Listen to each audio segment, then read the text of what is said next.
What's up, Miles? How's it going, man? Yo, Brian. Happy Friday. Happy Friday. You escaped the village. You escaped the village, did you, for a little bit? It means Happy Friday means so much more to you, I think, than it does to me. To me, it just means just gonna go back to work tomorrow. Just tomorrow's gonna be the same as today and the day before. Right. For you, it's like I don't have to go to work tomorrow, which is nice, isn't it?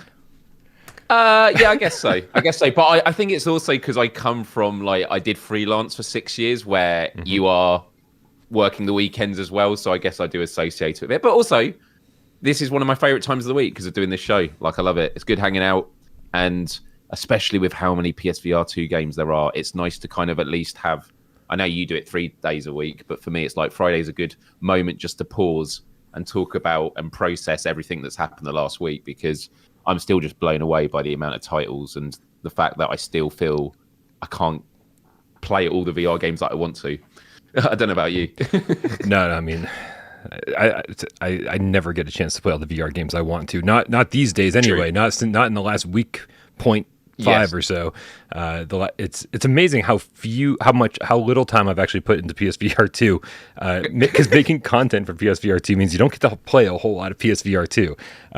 But that's okay. I'm just going to enjoy the launch longer than everybody else. I do want to point out something. This has nothing to do with our conversation, Miles. Mustang 750R in the chat says Pavlov later. Anyone played enough GT7 today? I will say I'm getting back into GT7. I'm trying to do my dailies, make sure that I do my daily roulettes and get all my daily miles in. But make sure everybody joins Discord, because we are absolutely there's been people since 10 a.m. talking about playing Pavlov tonight. So everybody get in over on Discord. And I mean, those lobbies are like 10 people each. It's going to be easy to fill up a couple lobbies, I think, with everybody who wants to play. Miles, can we start the show? Brian. Yeah, why not? Why not? All right, let's do it.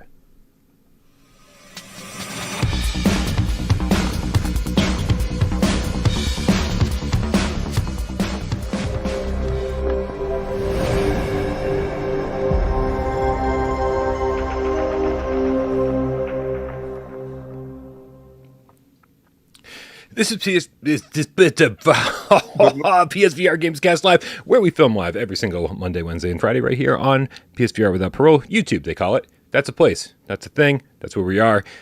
6 p.m. Eastern, Monday, Wednesday, Friday.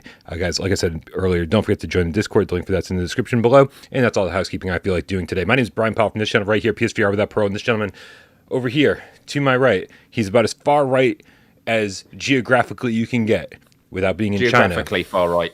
Geographically far right. It's England's next to China, right? Like you go further east. Pretty much. China. Yeah, I mean, if you look out my window, you can see China. Yeah, nice. It's pretty close. It's crazy. If I look out my window, I can see all sorts of snow. Miles, how's it going, man? How's everything going in your life and over on youtube.com/Miles? It's going good.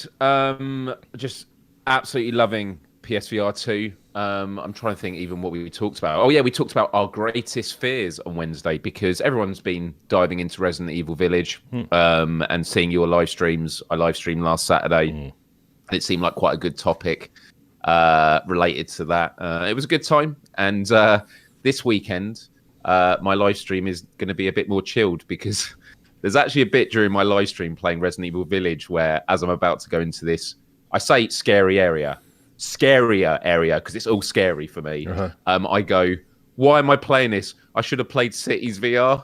And I was like, well, that's what I think I'm going to be playing this weekend, because I've wanted to dive into Cities VR and have a good time with it. So it'll be a bit different. So I'm looking forward to that. But the question I'm going to ask you, Brian, is, where is your energy at the moment in terms of a particular PSVR 2 game that you're really enjoying more than any? Because I like that you're laughing. Because last week it was Demeo for me. Yeah. Pavlov, man. Yeah. I can't believe it. Pavlov is. You been playing it? No, but I love it.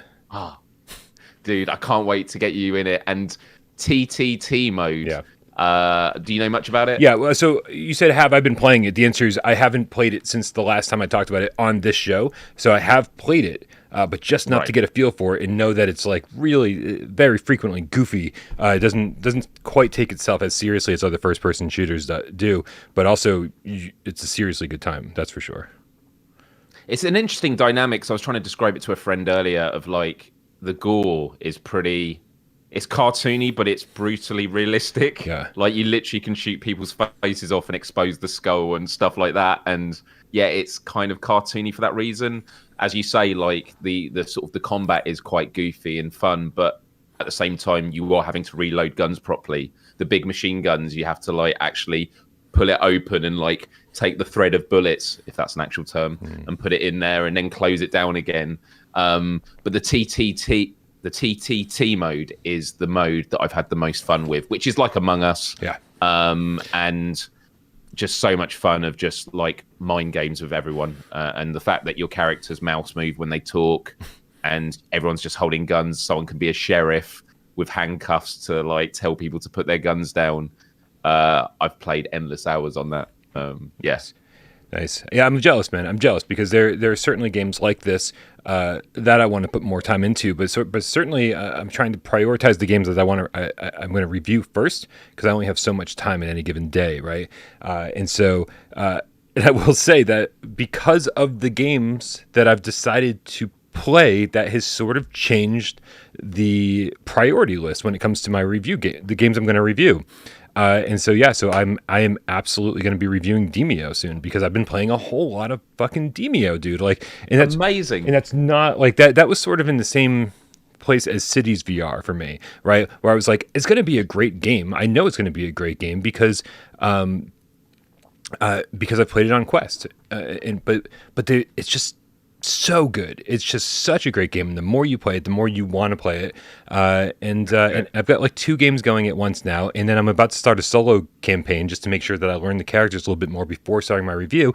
And it's just, I mean, it's beautiful in the headset, right? These kind of games like really show off how crisp and clear the PSVR2 can really, really be, right? No reprojection, no anti-aliasing issues, no ghosting, no nothing, right? It's like this, it's just sharp and clear. You read the cards, the text on it is just clear. It's amazing hearing you say that because that's an example of it's so good that I didn't even think about the fact that when you read the cards, because there's often the thing about in cinematic mode, the menus aren't that, they're clear, but there's still a little bit of fuzz. But I'm like, didn't even think about that compared to PSVR. Yeah, you're holding up cards and you can read them just perfectly, and see all the details on it. What's the character on Demeo that you found you played first? What was the one that you went for? So the one I went first, I feel like I like to play things safe, and I like to try to take enemies down from a distance. So I went for the Archer first. I'm sure that's probably the range on the Archer. Yeah, it's great. And then the one I was playing last night, I forget what it's called. Yeah, the character class, but it was one who actually has a like this wolf type dog type mythical creature called named Kana by her side that you can like send off to do your bidding for you, like to go off and attack. Wow. And so again, I ended up with another ranged character almost accidentally. But man, like whoever that character is, I don't know her name or what the class is, but it's very, very quickly becoming one of my favorites because Kana, as long as you keep him alive, levels up. And then he glows blue when he gets to level 3 and he's like Super Saiyan and like he does more attack. I mean, but then he dies and then he comes back a turn later as the weak Kana you started with.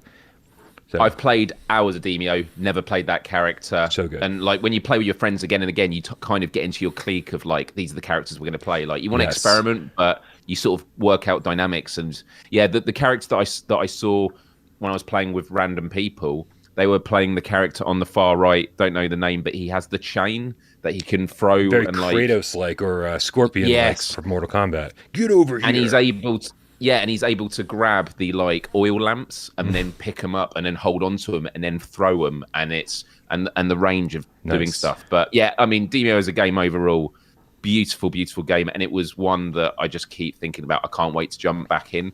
The only reason I haven't been jumping back in is it does take a lot of time. You kind of feel like the games aren't that long, but it takes for 3 levels. It's going to be like 2 to 3 hours. Or 3 to 4 hours. Like, I mean, it takes about an hour per floor, depending. I mean, if you're racing toward the exit, if you get the key right away and then race toward the exit, you can probably do it in 45 minutes.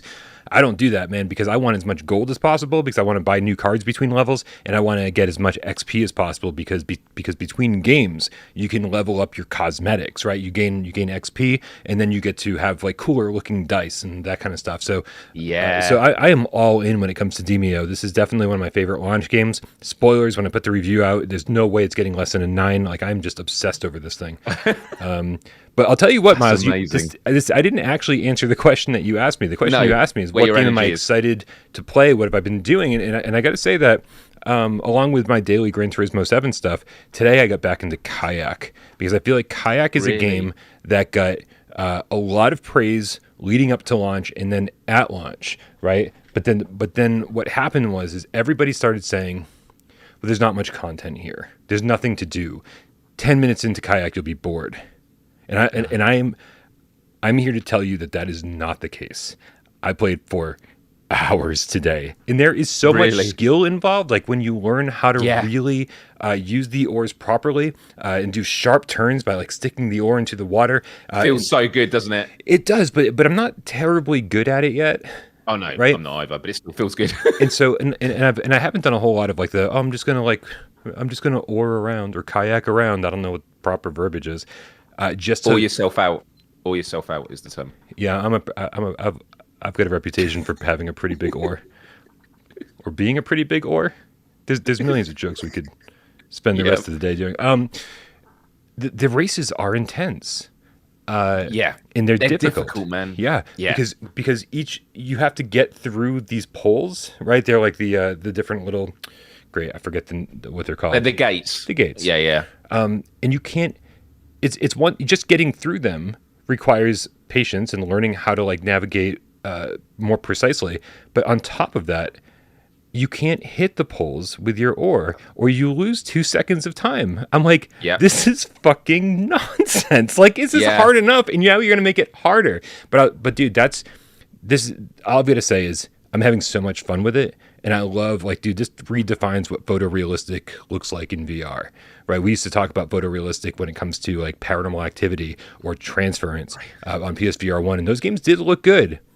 This game looks photorealistic. Yeah. The pole thing is great because I don't know much about the Olympic sports, but I know that in, like, professional kayaking, that is, what they do they have the timers, and you start learning. I ended up starting doing what the professionals do. I'm not saying I'm a professional, but basically you start to learn that as you're going into it, wherever the water's going, you have to sort of move your oar and do a dance to make sure that you're sort of like dancing around the pole, making sure it's not hitting your head and that. And and I don't know if you've done this yet, but on Kayak VR, and to anyone that plays it, you can choose what the ghosts of the other players are, because the default is like it's just opponents that appear and disappear. But you can also change it to bronze, silver, and gold. So you will race a fellow kayaker who is going to get that time for bronze, silver, or gold. I can't even keep silver for mine. But from Better Than Life studios who create the game, just 3 of them. He was saying that developers were actual ghosts developers, because I was racing them silver. It's not like say they do the time. It's not that they're doing bits where they do it lower, bits where they do it faster. They even told me when you race racing, so they're ahead at a certain point, or I don't know, you want to do something to mock that your friends will see it as well. But I can't buy in still. It is. You turned into a robot for all of that, and I think you're still robotic because you're frozen on my screen. My AI. Yeah, so we're going to give you a second to get caught up, and while your internet gets caught up, it does. Should I dial out and reconnect? Oh no, there you are. You're back. Everything's fine. So we missed all of that. That's right. It wasn't important. It wasn't important actually. It wasn't important. It wasn't important, but it was like 5 minutes long. Yeah. Okay. Sure. We got a few. Like most of my rambles. we got a few tips to knock out to any of the audio podcast listeners. How was that? Was that enjoyable? every single person listening to the audio podcast just now looked at their phone and went, "Oh no, it's not me." Real quick here, we got Don Can 94 with the Two Chieftains says, "I got a dead pixel. Hope a replacement arrives soon." That sucks, man. I remember, I can't believe dead pixels are still a thing. It seemed like they weren't for a very long time. We went for a very long time without having dead pixels and things. But I remember when I tried to buy Game Gear when I was like 14 or something, it was impossible getting one without a dead pixel. I remember having like 5 of them opened back when like Electronics Boutique and Babbage's or something existed, and they weren't super corporate. So we just opened all of them up and started plugging them in at the store, trying to find one without a dead pixel. So that sucks, man. I really hope that a replacement does arrive soon. Man Bear Pig Game Cat with a $2 tip says, "Physical PSVR 2 titles are on the horizon. Love PSVR 2. Loving PSVR 2 as well." And I told myself I wasn't going to buy any physical games this generation, and I think I'm a big liar, Miles. It just seems wrong, man. I run a PSVR 2 YouTube channel. I should probably have a couple PSVR 2 games on my shelf. They'll come. They'll happen. They'll happen. Imzadi with the Australian $3 tip says, "OMG, top of the stairs." Sorry, need to get that out. I'm assuming this is what people were yelling at me during my Resident Evil Village stream. A lot of people were unhappy with the way that I was playing Resident Evil. I was definitely lost for about a half an hour trying to find the right room to solve a puzzle. Some people didn't like that. I was not enjoying the cutscenes. But you know what? This is my playthrough. Everyone can suck it. This is how I'm. That's the right. That's the difficult thing when you do live streams is you can't really afford for the viewers to have those moments where you just get lost and you're looking around, and it's why sometimes doing an edit afterwards, which is a lot of hassle. People need to understand when they're watching a live stream that there's going to be bits that you get stuck on, like we all have that. Yeah, you're not going to do a flawless run. Or else games would be very boring if that was always the case. Yeah, and I also think that people expected me to just love every second of it, right? Like, and I don't love every second of it. I think the cutscenes, sadly, I will say right now, I think the cutscenes are just too much, man. They're too frequent, and it has nothing to do with the VR implementation of them. I'm very happy that if you're going to have cutscenes in a VR game, make sure that you're still in the game. Make sure you're still in VR mode. I don't want to watch them on 2D flat screen like we did in like RE7 for a lot of it. So I'm very happy that the cutscenes were still VR. There's just too fucking many of them, man.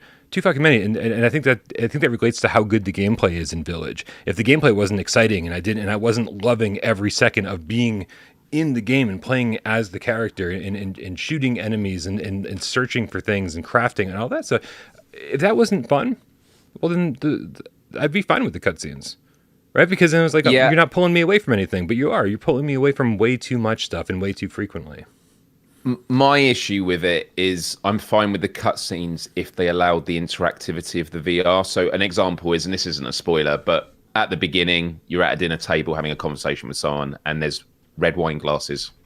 I wanted to pick up the red wine glass and it wouldn't let me. And it keeps bringing up that press options button to skip. Mm-hmm. And it even happens if you're like, your character's crawling under stuff. And there's moments where you're like, wait, am I controlling this or am I not? Am I supposed to be attacking this thing? Or, oh no, I'm still in the sort of this middle cutscene bit. Oh, now I can grab my gun, for example. There's a lot of moments like that I find difficult. And I don't know. I think we spoke about this earlier in the week, Brian, off air. But the thing about VR, Resident Evil Village, and we're going to get into this more later for the main topic of the show. But they do so much so well. It feels like they've not been lazy, but you're like, if they've nailed all this stuff for VR, then how have they dropped the ball on these really small parts that could have been easy to implement, to really maximize the VR experience? It kind of feels like there's a lot of things that they missed out on. Yeah, agreed. And just to bring some of the chat in here as well, Joel F. says, I hate the Resident Evil 8 cutscenes also. Mark Smith says, I was watching your live stream and people in chat were fucking sideline gaming being all upset. So silly. Yeah, man, clowns are going to clown. It's all good. Rooster Ty 111, the Game Cat, says cutscenes are a problem with AAA games in general, not just VR. And I definitely have to agree with you, man. Because if I was playing Village on the flat screen, I would have just the same amount of problems as playing the way that I'm playing in VR. So, yeah, it's, I think I take bigger issue with cutscenes in VR because you're immersed, because you have this thing on your head, right? Like if a Village cutscene kicked in when I was just sitting on my couch with my DualSense controller, I would absolutely pick up my phone for a second and check Tinder and check my email and check Twitter, right? And just kind of be paying attention. But that's not what you do in VR, man. Like VR is all about immersion, and so you've got my attention. Yeah. Make it good, but also make it fast, right? Like because we emphasize gameplay more in VR, I think, than we ever have in the last couple generations of gaming. It's not a huge deal. It's not ruining the experience for me. But because the chat made such a big deal about my reaction to it, I figured we'd address it. Fair. The other thing with cutscenes is there was one or two moments where I feel I missed something significant at a particular moment because I wasn't looking the right way. That's a good point too. Yeah. Yeah, because in VR you're looking around at it. Again, I'm not going to go into specifics. And actually, I will preface this for the entire show that Brian and I agreed on before going on air for any Game Cats is we aren't going to be talking spoilers for today. Like we're talking about Resident Evil Village in detail, but we're going to talk thematics and what makes it scary without going into specifics because we know a lot of you have still not got into it yet. But yeah, we'll do our best to keep it thematic. Hell yeah, man. Hell yeah. Great idea. Alex the Game Cat with the 45 Donkey Kong countries says, new show idea. Pool versus pool. 1v1. I should read these before I read them. 1v1 multiplayer games with Polish Pool and Brian Pool. Finally, we all know who the best pool is. This is okay. Okay. I mean, I'm down. I love Polish Pool. And if he's ever got time, I mean, like time is limited on both of our sides, I'm sure. So if he ever has time and I ever have time, I'll absolutely team up with that guy. He's awesome. Double M Gaming with the $5 tip says, when Demeo first came out, you could only level up in co-op. Single player, you didn't get the XP. Is this still true? Also, Floating Hands and Light Brigade. Not happy about that. Double M Gaming does not like Floating Hands, apparently. I don't know. I'm about to play the single player mode in Demeo. Single player is skirmish, right? That's what skirmish is. I haven't played it yet. Is that what it's called? Okay. So you can play single player in the regular mode, and you can make it private so no one else can join. Skirmish, I think, is actually where you can play with like 4 characters and then you control them all on your own. Okay, so one of those gives you XP and one of them doesn't then? What? So if that is the case, it'll be skirmish that doesn't give you the XP. I'll tell you who plays a lot of Demeo, or who played a lot of Demeo before I did, and that's AJ. Wes. And probably Wes as well, yeah. So those are the guys I'm going to check in with before I spend a lot of time making no progress. So, Mako XL with the Canadian $2 tip says, sing Silverchair, Brian. Oh, is that because I started singing Cemetery on my stream when I entered a cemetery? Because that's how my brain works. Literally, the most obvious connection that my brain can make, I will make, and then that's the extent of it. I can't think of any Silverchair songs off the top of my head, even though I loved the first 2 albums. Yeah, I'm not lying about that. Snacks, please. The Future Arrives Game Cap with the $2 tip says, anyone try Fantavision yet? Did you try Fantavision yet? No. No, okay. Neither did I. Darth Vader the Game Cat with the $10 tip says, how is your experience with Miss Lady D, Brian? Isn't she beautiful? I'll tell you who I got a little crush on, man. Those 3 sisters. Dude, I don't care if they got blood coming out of their mouth, man. Like they're hot and there's 3 of them. I'm not Agreed. I'm I not think man enough think, for I 3 think everyone sisters. thinks it.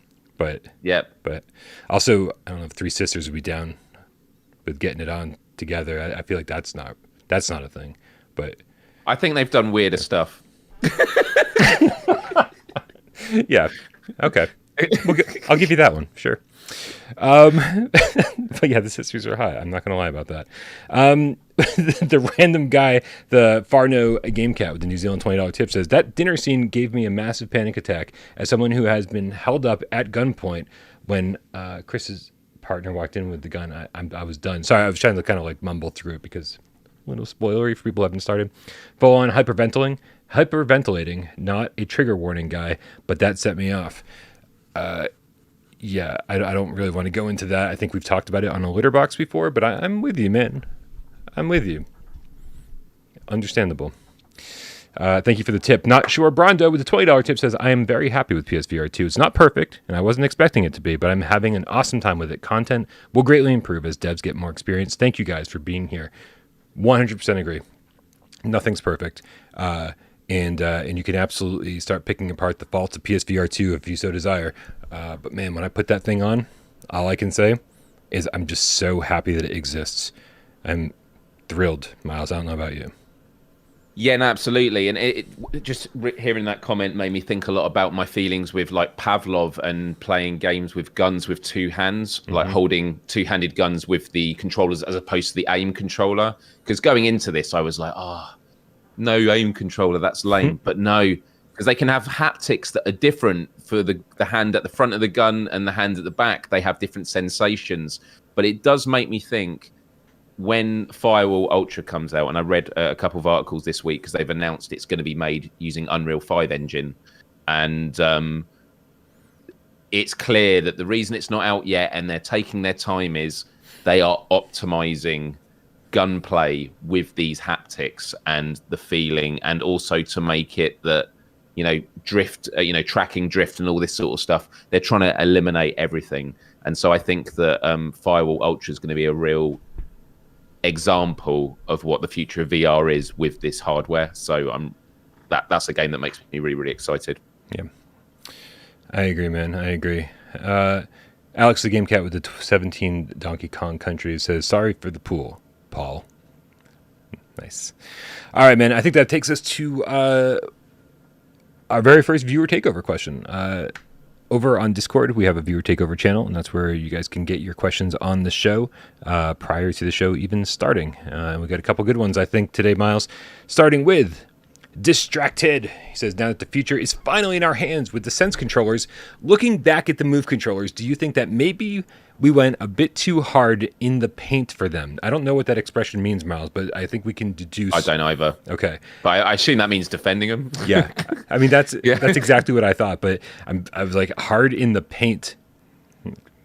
Okay. Or were they painting with them? Were they painting with them? I mean. He says, and have you been back to see how they feel since? Miles, why don't you go take this one? So I haven't gone back to the PSVR. The honest truth is, I mean, it's in this cupboard behind me. The next time, and I joked about it on launch day, that when I was picking up all the wires and the breakout box, I wanted to do a comparison, but I get stressed just picking up the breakout box and how complicated it is. But I am going to be giving my PlayStation 4 Pro and my PSVR to my parents. So they're going to be GameCats soon, which I'm very excited for. So when I set it up for them, I'll obviously be helping configure it, and then I will jump back into it because, it's going to be an interesting comparison because it happens both ways, doesn't it? When you go to new hardware, you kind of don't remember what it was like. You remember how it made you feel without having that foresight of, when you were playing with the Move controllers, this was the best that we had up to now, unless you did have the inside-out tracking with Quest and all that. And it happens the other way as well. There were some games I'm playing on PSVR 2 going, Tetris Effect, I think this is how it looks on PSVR. And it's like, it definitely didn't. But it's how you think it looked when you were playing it at the time. So, I've not been back on PSVR since playing PSVR 2. Have you, Brian? I haven't been back, but you brought up an excellent point. It's like, it's not like we haven't played Quest or anything before this. Or, I mean, I had at least. I know that, I think your first experience was at Fast Travel Games, right? That's right, yeah. So, but... yeah, I mean, so I've been playing Quest games for a good amount of time. I owned the Quest 1, I owned the Quest 2, still own a Quest 2, alongside a PlayStation VR. And it's just, I don't know, man, like the holding the move button down and pointing was just never that big of a deal to me. I couldn't wait until we got better controllers. That's for sure. But I don't know, I mean, I thought that. And by the way, I looked up hard in the paint. And it was just like giving it your all, which I don't think makes any sense. Distracted. I think you might have used that term a little incorrectly. I've decided. Sorry. No. Brian Paul, English professor at your disposal. Yeah, scholar. He's a scholar. Yeah, English scholar. That's what they call me. Yep. And so I never had a problem with it, man. I mean, I did have a problem with it at first, and then I got really, really used to it because that was my primary headset. So no, I don't. I think people maybe didn't give it a chance, and a lot of people just never kind of came to terms with it, which I understand. Like it's not a good system. And it's the best system we had to replace an analog stick, but it's not a good system. So I totally get both sides of it. And no, I haven't been back. I don't see myself going back anytime soon, Miles. That's fair. Like I was saying earlier about going to the aim, like wanting to have an aim controller for PSVR2 and now experiencing the new Sense controllers. I'm like, no, I don't need one. I mean, it'd be nice, but I'm really happy with this. It's kind of made me realize that my concerns for playing Beat Saber with controllers that don't feel like sabers, because that was the thing about the Move controllers. And actually, a lot of Quest players would always say the Move controllers were the best controllers for playing Beat Saber 2 in terms of how they feel, not necessarily because of tracking. But again, I think actually with the haptics of these of these Sense controllers, I'm actually really excited to experience Beat Saber whenever we hear about that game. All we know is it's in development for PSVR 2.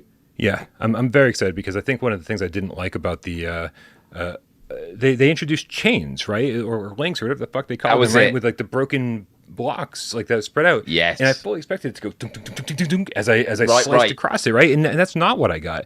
And so I think there's no excuse now with these awesome new Sense controllers not to feel that when I'm slicing.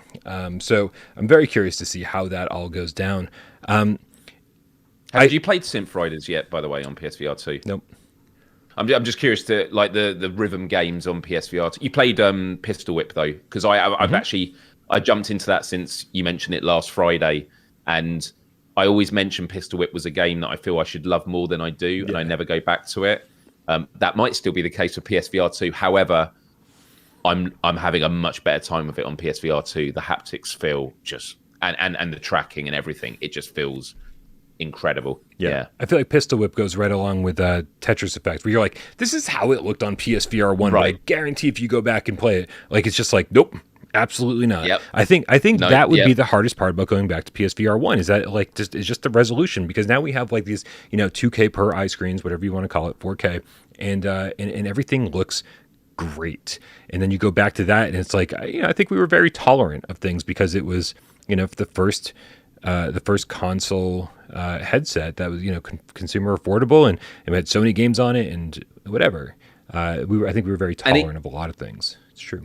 And that's even with streaming. I remember as PSVR 2 came out, I was looking back at all the Let's Plays you've done on the channel for PSVR titles, and this isn't a criticism of you, blurry as F, like just so blurry. And I'm just like, and actually you had a much better presentation of VR games because you did it through the social screen, through your setup, compared to using PlayStation's fisheye lens thing. But it is just blurry, but we accepted it. I have to say the social screen quality for streaming, I mean, just watching you play Resident Evil Village, it's incredible. Which is what you need, especially if you're watching someone play VR, because when they're moving their head a lot, you need clarity. Otherwise, it's just a headache if you're watching a blurry picture, also with a lot of head movement. Yeah, I've seen people go, oh, I can't believe like the social screen for Call of the Mountain looks so good. My in-game image looks nothing like that. And it's funny because prior to launch, this might be too inside baseball, I don't know if anybody cares about this, but prior to launch, prior to me getting a PSVR 2 headset, I was watching the reviews for Call of the Mountain on IGN or wherever else, right? And I saw the footage, and it all looked really high contrast and washed out, too much brightness, right? And I was like, this doesn't look terribly good. I'm like, the art design here, something seems wrong. And then when I got in the game, I was like, oh, thank God it doesn't look like that. It's like there's a softness, like where it just looks like the whole thing kind of looks like a painting. And and the contrast wasn't blown out. Sirens on my end, it wasn't blown out like I saw in other people's videos, and everything looked good. And then I looked at my social screen footage because I'd captured hours and hours and hours of footage, and I was like, this is exactly what I saw in the headset, right? It's not 3D, but this is a very close representation of what I saw in the headset. So anyone who's like, this isn't what I'm seeing in the headset, oh, Miles, they fucking found me, man. They're here. They're here.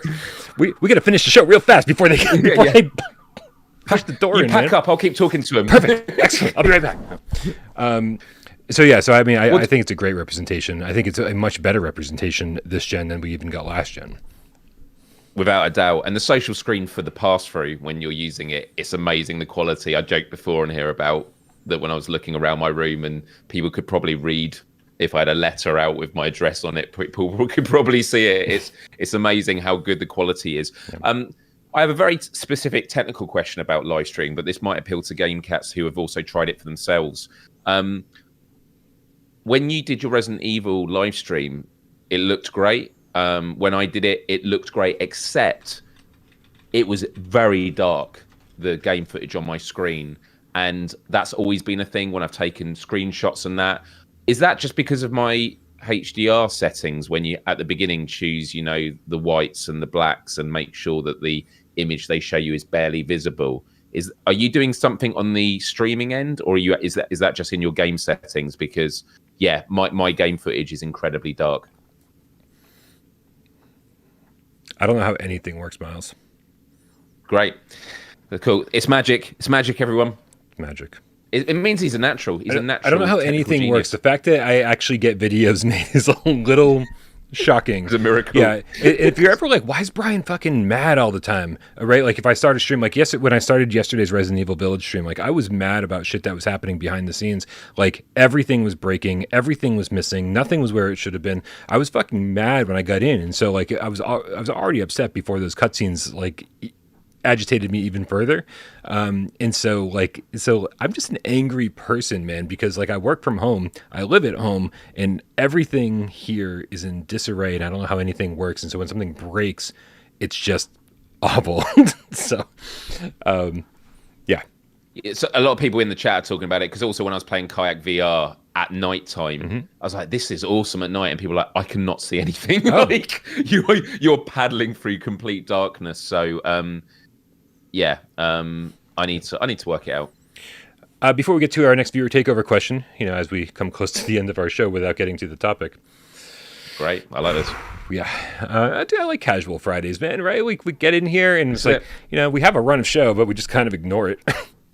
And although we overrun anyway, I'm just going to use this as an excuse. Yeah. We're in the opening weeks of PSVR2, so of course we're going to chat lots about what we're excited about. Yeah. But I know that has never changed anything for the year that we've been doing this. For real, it's true. Josh Zosky with the $10 tip says, so with Resident Evil 4 Remake being the next Resident Evil, when do you think we'll get another RE game that's anywhere near as scary and as awesome as RE7? RE8 was pretty great, nowhere as good as RE7 IMO. I think you might be underestimating, and this is just me speculating, obviously. I think you might be underestimating how good Resident Evil 4 might be, the remake. Yeah. I think a big complaint that people had with Resident Evil 4, despite, I mean, actually, let me clarify this real quick. A lot of people didn't complain about Resident Evil 4. For a lot of people, that's when the series started getting good, right? They did the survival horror thing, but they gave you a lot more control over your character, and it was like a lot more action oriented. But then for the hardcore fans, they said, well, it's just not as scary. You like eliminated some of the things that made Resident Evil so great. And if I was Capcom, and I saw the reaction to Resident Evil 7, and we saw how great Resident Evil 4 was back in the day, I think they'd try to find a way to merge those two audiences and say, this is the perfect version of Resident Evil 4. This is the one that all fans can agree is one of the best games in the series, right? Infuse more horror into it, but also keep the mobility and the action that the people who got into it a little bit later really enjoyed. That's my guess. And that's just random, but like I got my fingers crossed that's the case, because I would love a very scary version of RE4.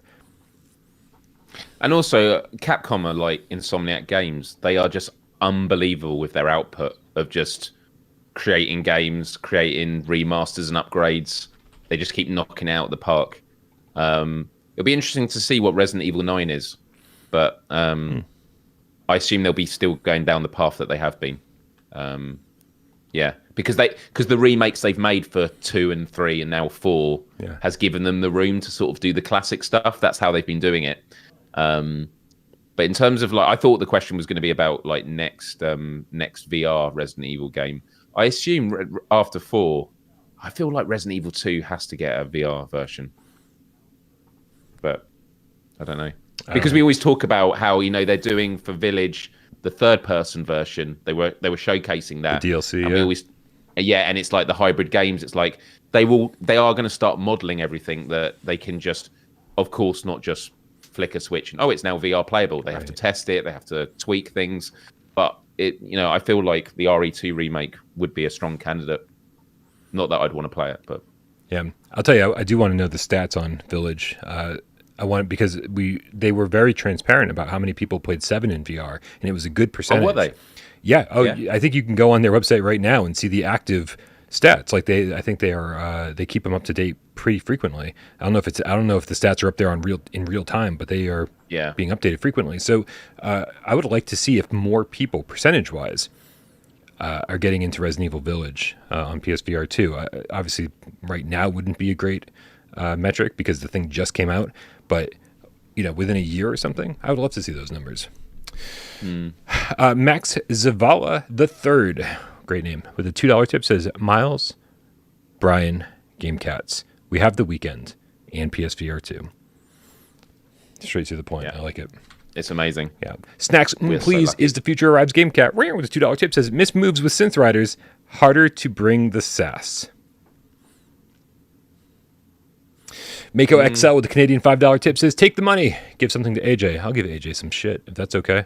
Yep. Mega Devil Bird. No, I read that right. Okay, with the €5. Says, Gran Turismo 7 with the rig and Resident Evil Village are the benchmark for me. Kayak is beautiful with Radiohead ST. Soundtrack, it must be. Yeah, nothing else appeals to me. Alien 1, Outlast, or The Forest. Or Alien Isolation, Outlast, or The Forest. Interesting. Yeah, I mean, dude, I'll tell you right now. I think I told you guys about my friend who just got into VR recently, bought a PSVR 1, and then within a week was like, that was amazing. I'm buying a PlayStation 5 and a PSVR 2. Like, he literally went through that generation in days, and it was like, fuck this. If there's something new and it's way better, I'm doing that. And so we got a PSVR 2, and he's just digging No Man's Sky. He's flying from planet to planet in No Man's Sky listening to Pink Floyd. So I definitely dig the whole, I'm just going to chill in VR and listen to awesome music vibe. And Radiohead is definitely one of my favorite bands, so I feel that. I haven't done that in GT7 VR yet, which is connecting with your Spotify. I did it on the flat screen. It was amazing. I need to now do that on the VR version, is play, go for a drive and listen to your Spotify. Just blast an MCR, yeah. He asked Alien Isolation, Outlast, or The Forest. So I'm guessing he's asking which of the three we'd want the most in VR. You gonna answer? The Forest, without a doubt. Because the simple reason is it's got the social aspect to it. I love playing The Forest with friends, and one of you screams at seeing something, and then everyone screams. It's just so good. Here, we get a launch trailer for that. I think I bought The Forest when it went on sale for $6 or something on the PlayStation Network, thinking incorrectly that it would be in a PSVR mode would come eventually. That would have to be my guess too.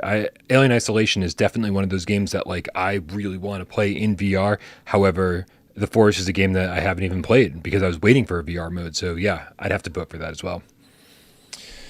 I'm just doing my best here to make sure we don't miss any tips. Visor Republic with the 5 quid says the perfect RE VR game would be a remake of the first. Hard agree. When people say hard disagree, the last remake was for the GameCube, right? Yeah. And then we got HD versions of that for PS4 and shit, but PS3 and PS4, which was fine. And honestly, I think they actually, people, you're gonna crucify me out there. I know it. I don't know why I tell you guys what I really think sometimes, because I know it's super unpopular opinion time. I thought the remake on GameCube was amazing, but it went in a direction I never would have taken it, and I wasn't happy that they took it. They made the whole Spencer Mansion all gothic and shit. Like, it looked like a place that no one would ever live or do anything. It looked like an old castle or something. That's not the lore that game tells you. It's all about the laboratory in the basement, and this is where people lived, and like it didn't make any sense for them to make it that scary. And I kind of always go back to the same thing. And who knows, man? Maybe I'm screwing up the lore. Maybe I'm missing something. But I also go back to the whole Wraith the Oblivion Afterlife deal, where I always say if everything is scary, then nothing is scary, right? Right. The Spencer Mansion was not really supposed to be scary from top to bottom. Like, it was supposed, when you hit something scary, it was supposed to be more impactful. You're like, oh, here's a mansion. Oh, fuck, there's a zombie. That's scary. That's just me. Dan Kiefer in the chat says, you don't play the forest, you live in it. It's so true. Nice. Leo AI with the 50 Sekiros said the see-through and mute button being the same button is annoying. Should have put see-through on the controller with a double click. Go Aberdeen. Yeah, I don't like the whole mute button scenario. I don't use pass-through very much. I don't find it useful. I pet Tornado in pass-through. That's all I use it for. So yeah, I'll have to switch it to the mute button. That's what I've got to do. Mako XL with the Canadian $5 tip says, take the money, give some to Miles. I'll give money to Miles. Thank you. I've tried. Miles doesn't take money. I've tried to give money to Miles before. It is true. I'm normally trying to give Brian stuff. I'm just like, yeah, let's just keep building this channel. No, it means a lot. It means a lot. And it's a really exciting year for PSVR without Parole. Hey, 48 minutes into the show. You down for another viewer takeover question, Miles? Let's do it. All right. Twitcher, big old banana hands. Nice name. Like it. Yeah, that's what he changed his name to. Said a significant number of game cats are reporting difficulty keeping PSVR2 from constantly sliding forwards on their head, pressing down uncomfortably on their nose, or otherwise just being uncomfortable to use. Is this something that you or any of your co-hosts have experienced? I've had 2 experiences of discomfort. I've made adjustments and I'm fine. And it's just like, oh, maybe I'm tightening up. I've sometimes had it a bit tight around the nose, so I just push it up a little bit and it's fine. And the other times is at the back of my head where I've sort of screwed it on a bit too tight. But then I realise, oh, actually, I've been in this for 3 hours. I should probably come out for a bit. Like, those are the 2 times I've had any discomfort. That is it for me. What about you, Brian? The very first time I put it on, I put it on and the lenses like rested on my nose because I put it on just like I would a PSVR headset. And then I was like, oof, this doesn't feel right. And I just kind of messed with it. And I actually had to take it off and look at it and be like, what the hell is going on here? Put it back on. I was like, took it off.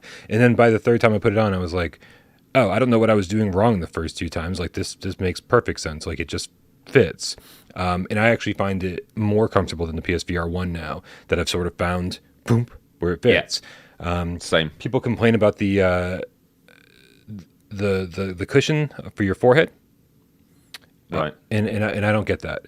I mean, it feels like they intentionally made it more hollow, right? With things inside of it, almost like a bed spring, right? So that like it would still push against your face, but it was hollow so that it wouldn't like create sweat as much, like it wouldn't like cause you to heat up as much.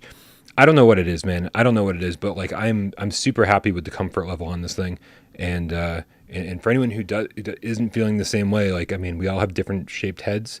That's it. So I'm just surprised is all. But yeah. Cool.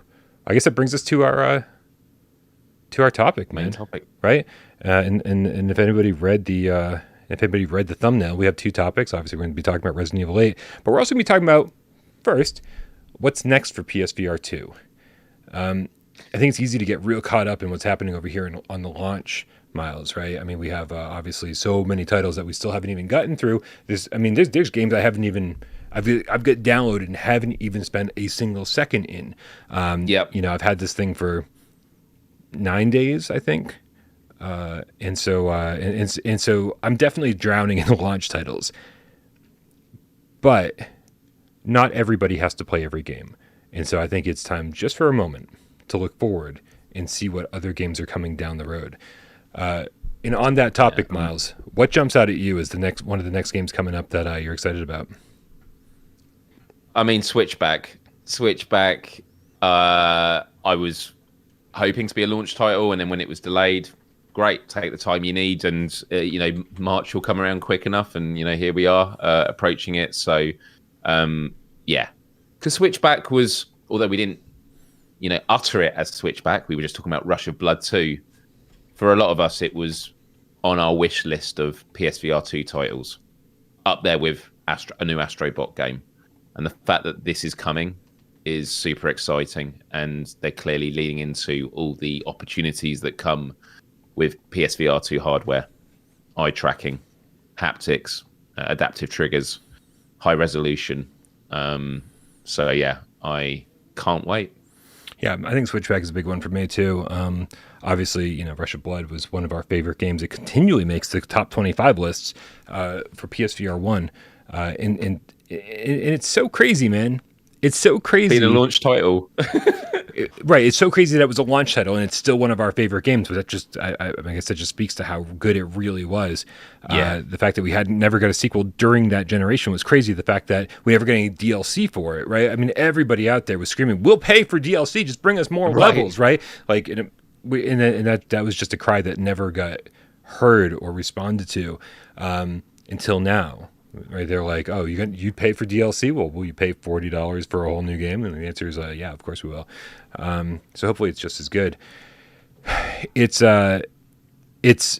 interesting, man, because in this video, which you shouldn't be watching if you're concerned about any spoilers, obviously, they really do go like more into detail, and they really show you like the whole mannequin deal and what happens when you blink your eyes, and it is, dude, just in my book, terrifying, and it's crazy that they're able to make stuff happen as quickly as a blink.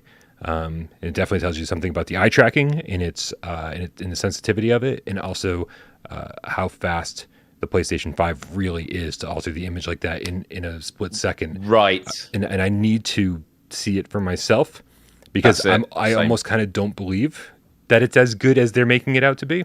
You're right. You feel like you're going to open your eye and then you see a move. Like, okay, it was reacting to me blinking, right? But the idea of, no, you literally blink and it's like, wait, they just moved. Yeah. Tell me, Brian, you're going to do what I'm going to do. There's going to be a moment you're going to be on that level and you're going to go, all right, let's see how good this SSD is, and just blink loads. Try and blink as quick as you can. It's true. And it's like, is it going to run out of positions for the mannequins? Yeah. Oh, no, I'm dead. Yeah, I think you're gonna I love it if that's what happens. It goes, all right, you're taking the piss now. You're dead. Game over. Yeah, we're well, we gave you a nice feature and you took the piss, so we're now ending the game. Yeah, it's funny you say that because another game on my list that I'm excited for, which actually comes out next week, I think a week from today, is Before Your Eyes.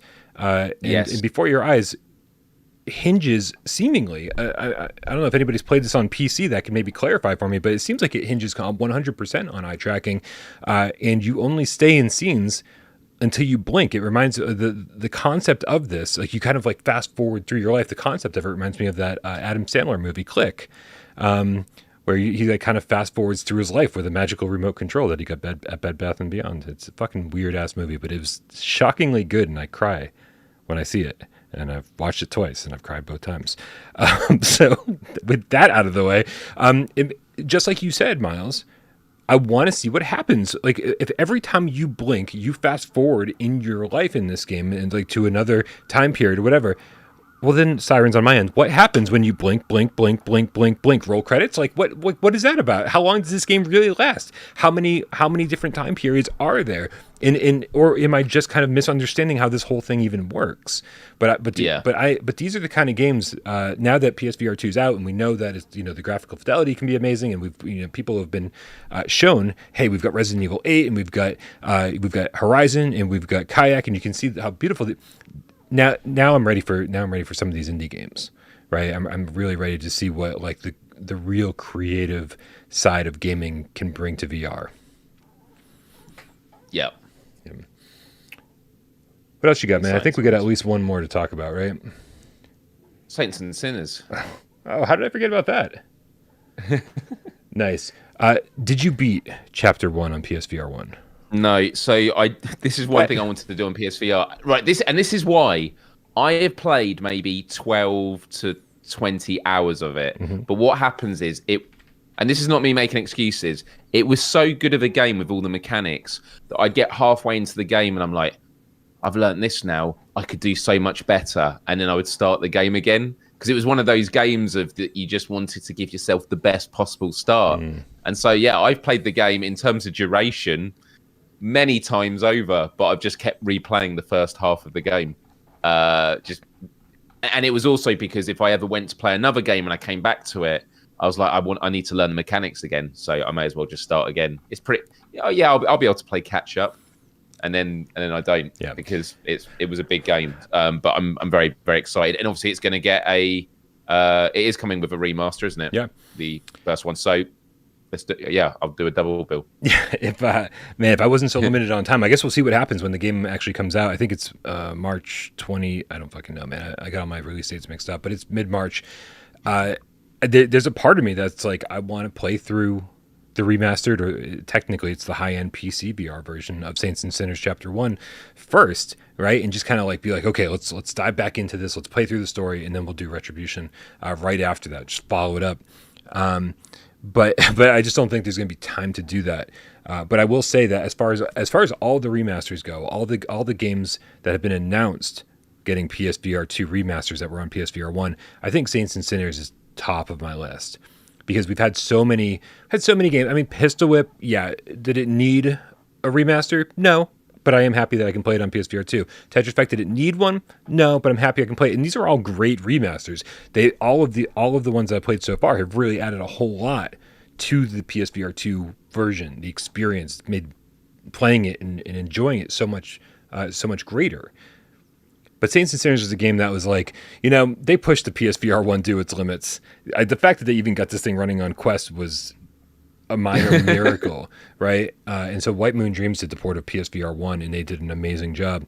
I just can't wait to see how good Saints and Sinners Chapter 1 can look, and then follow it up with, of course, Chapter 2. I played so little of Chapter 2 on Quest because it was kind of a mess prior to launch, and now it's less of a mess post-launch. But this is the ultimate version, man. Like, this is the version that I want to play. Yeah. Super excited for it. Yeah. What was the game you were thinking of then, Brian? I don't know. Do we have other games on our list? I don't remember. I don't know. I said Saints and Sinners. Oh, I forgot about that one. So I didn't know if there was another one you were going to. I think I was just trying to be funny and failing. No, it was good. It was pretty funny. That was good, yeah? You like that? Shapeshifter, the amorphous game cat with the €2 says, put a thin fabric beanie for comfort. Works AF. Works as fuck? I love that people just put AF in front of everything. Like, yeah, just works AF. Yeah, it's love it. It's comfortable AF. How about that? Okay. I'm just scrolling down. Mako XL with the Canadian $2 tip says, did you beat licenses on gold? No. With Gran Turismo, just completing them completing any challenge with the bronze was good enough for me. That's all I needed. I just wanted to make progress. I haven't actually gone back to any of the licenses since the VR mode dropped. And the only license that I have to do still is the very, very, very last test, which is brutal. But I'll get to it eventually. And also, I want to review Gran Turismo soon. I know that I could spend another 100 hours with this game before reviewing it for completionist sake, but I don't think that's necessary. I think even knowing what I know now, I don't know, 70 hours in, I think I feel pretty confident reviewing it. So I'll be doing that in the next week or two. So stay tuned. You have to include the footage of you first experiencing it in VR in your review, aren't you, Brian? Yeah, I mean. So. Yeah, and a lot of people are really curious about the racing rig too. With the racing rig, because this is how I'm reviewing the game, right? I'm reviewing the game from a non-sim racer standpoint. I play Ridge Racer and Burnout games. These are the racing games I love.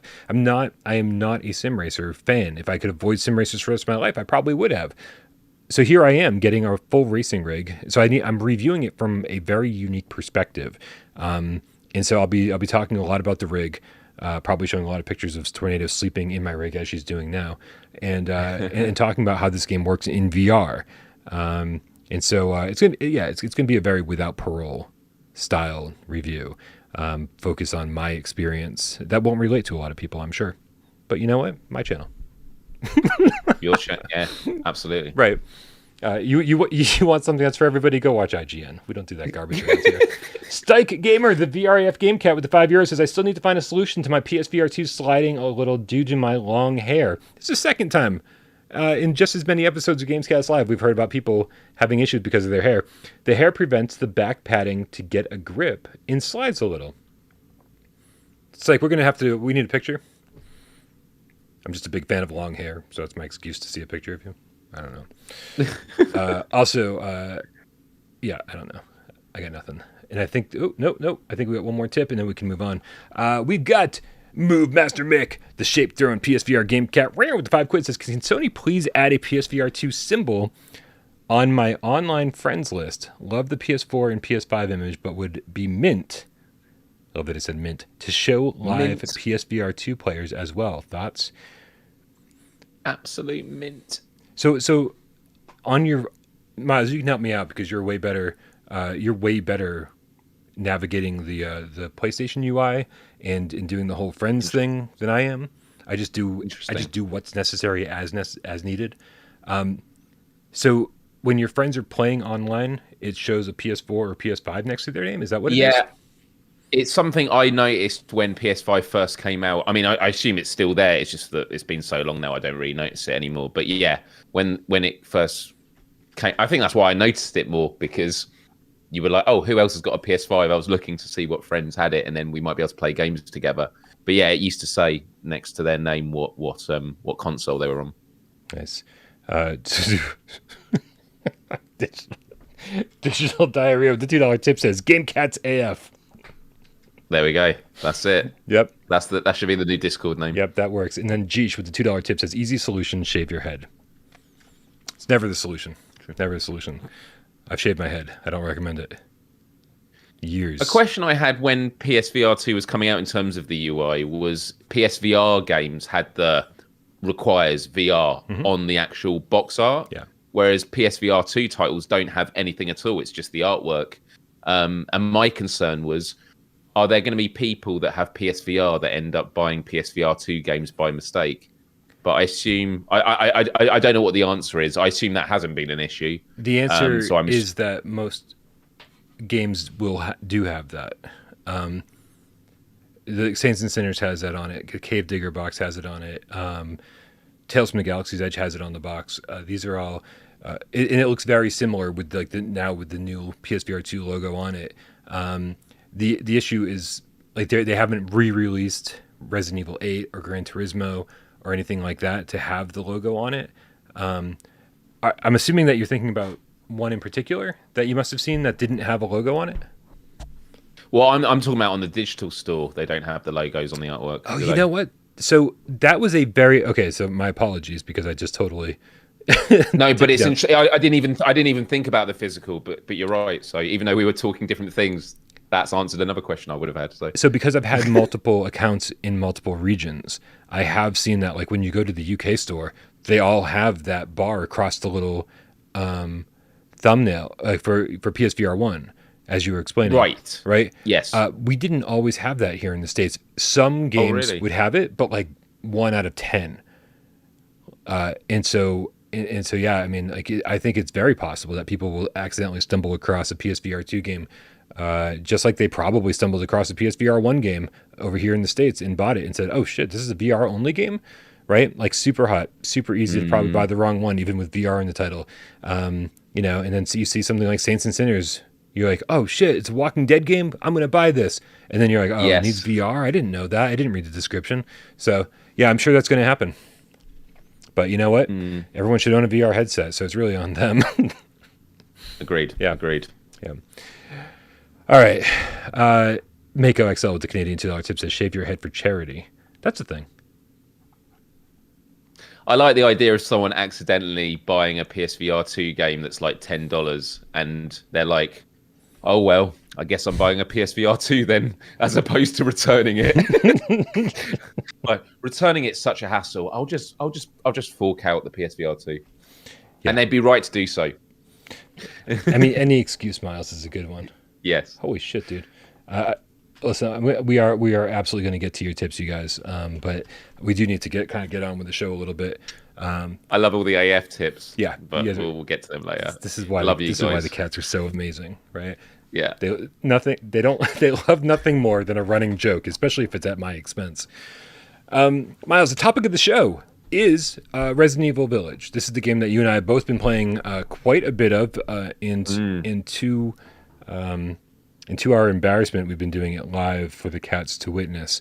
Now, you and I have taken a little bit of a different take on this, right? So, first of all, you've been doing it live, but explain your live streams, Miles, because you're doing it slightly different than I am. What am I doing it like? Oh wait, yes. What so I've actually got unique.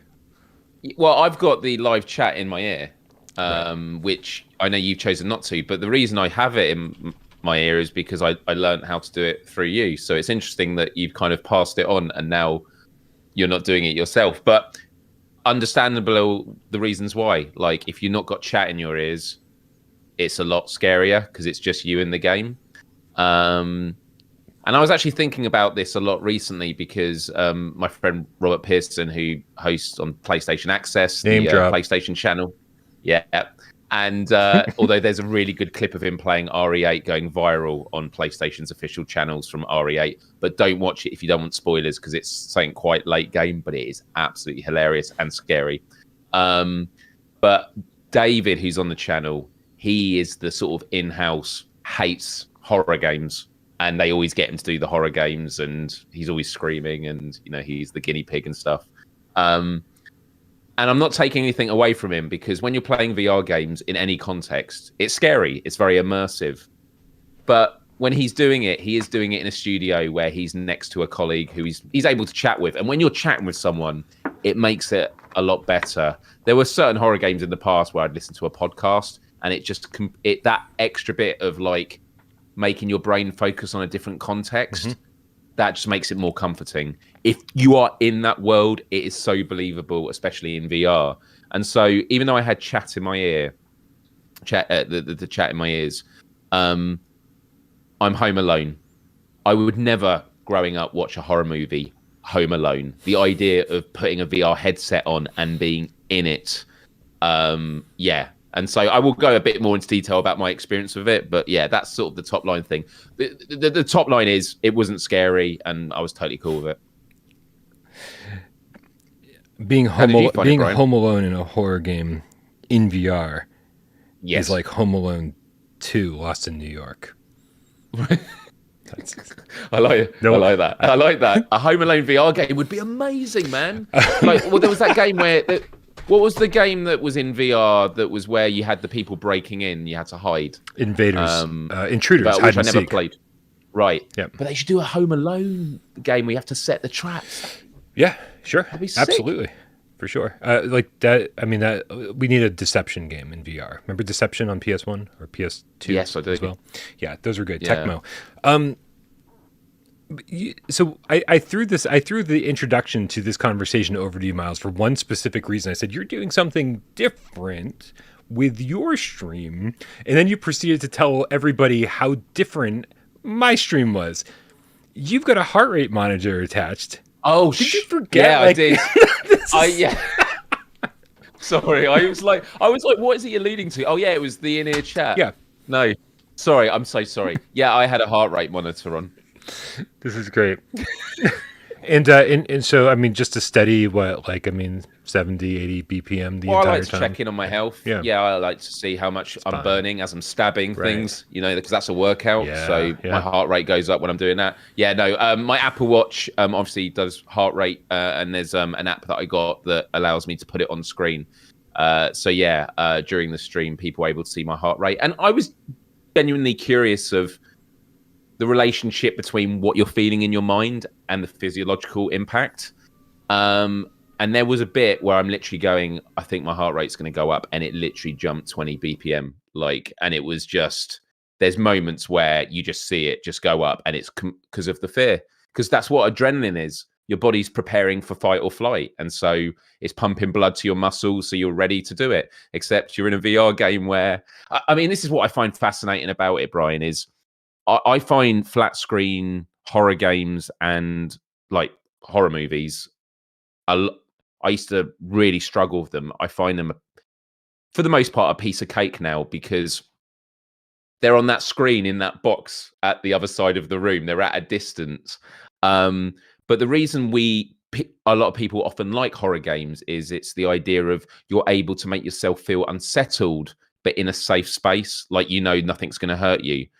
Now, I'm sure there are ways you can train your brain, and some people are probably good at doing that with horror VR games. But I know for you and I, no, dude, it feels so real that your body doesn't feel safe. You feel like at any point something's going to come and get you, and that's why it's really impactful. Because you and I were very anxious playing the game. We played it in very different ways, which we'll get to more. But like, what was your feeling on RE8, especially as someone who's completed RE7, which I've never done and never planned to.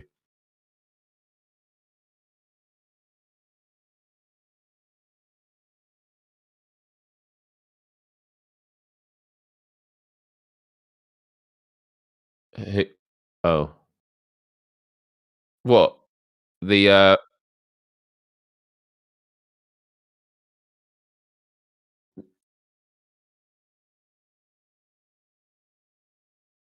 What, the bleeding bleep, effing bleeding, for God's sake, bleeding. Yeah.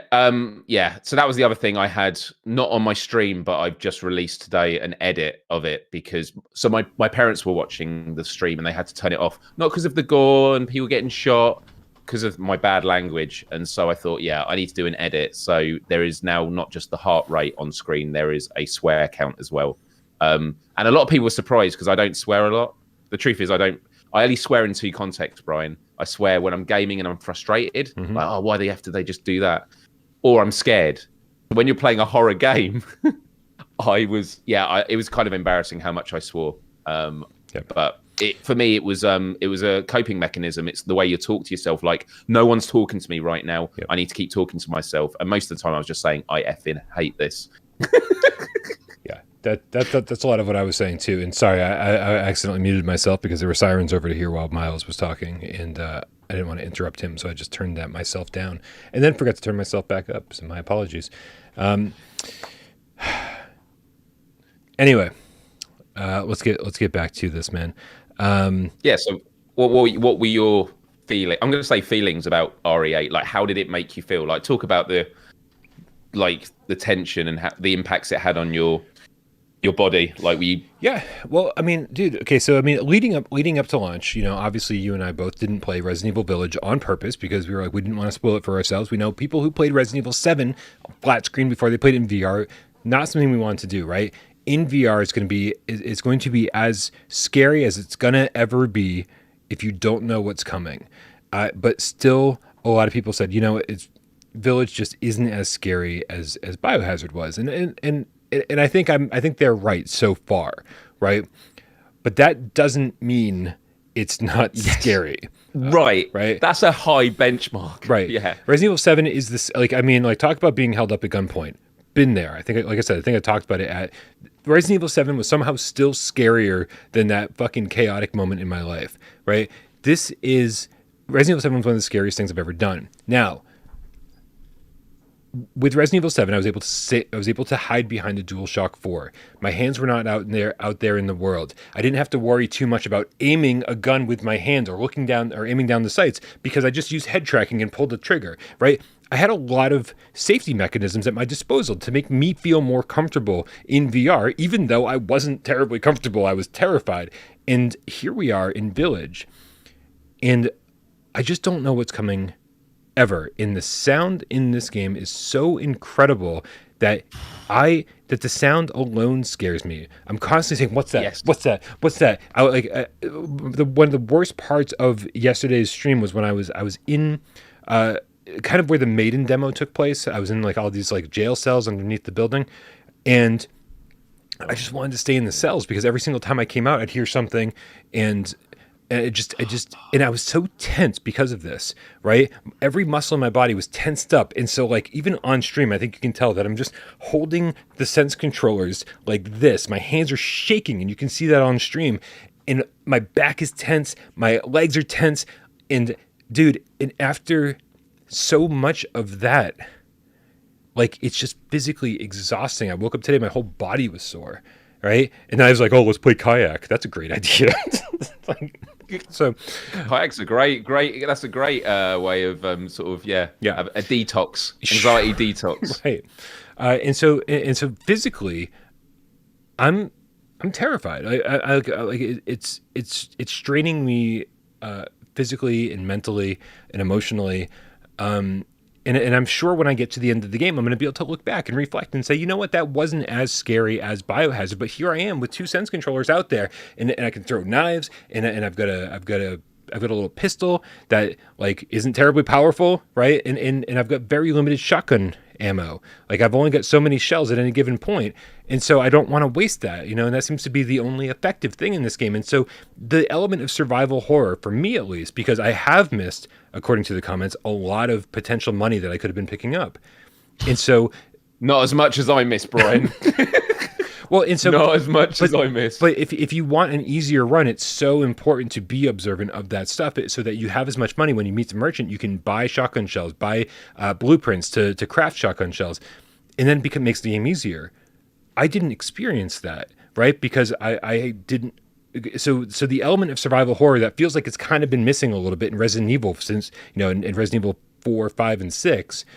Really hit home for me while I was playing this. This felt like survival horror. I was trying to ration all of my bullets, trying to ration all my shotgun shells, because I didn't know when or if I was going to be able to buy more. And so that added so much stress. And also, you know, like manually reloading everything too, like in the middle of a firefight. Jesus, dude. Like, yeah. So there's a lot of elements here that just really, really got to me very, very quickly. Pavlov was actually a godsend before playing RE8, because I'd played the zombie mode on that, where it's a bit more comical, but they're still coming at you fast. Excuse me, and you're having to like reload the gun very quickly and like properly. And so having that and then being in RE8,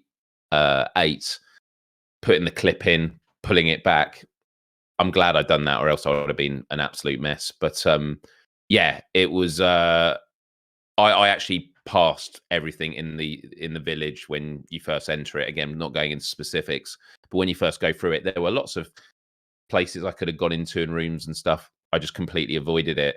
And there is one bit very near the beginning, which is, it's basically, we talk about this in a lot in games. There's a part in a game where you sort of see the world that you're in and you look around with amazement.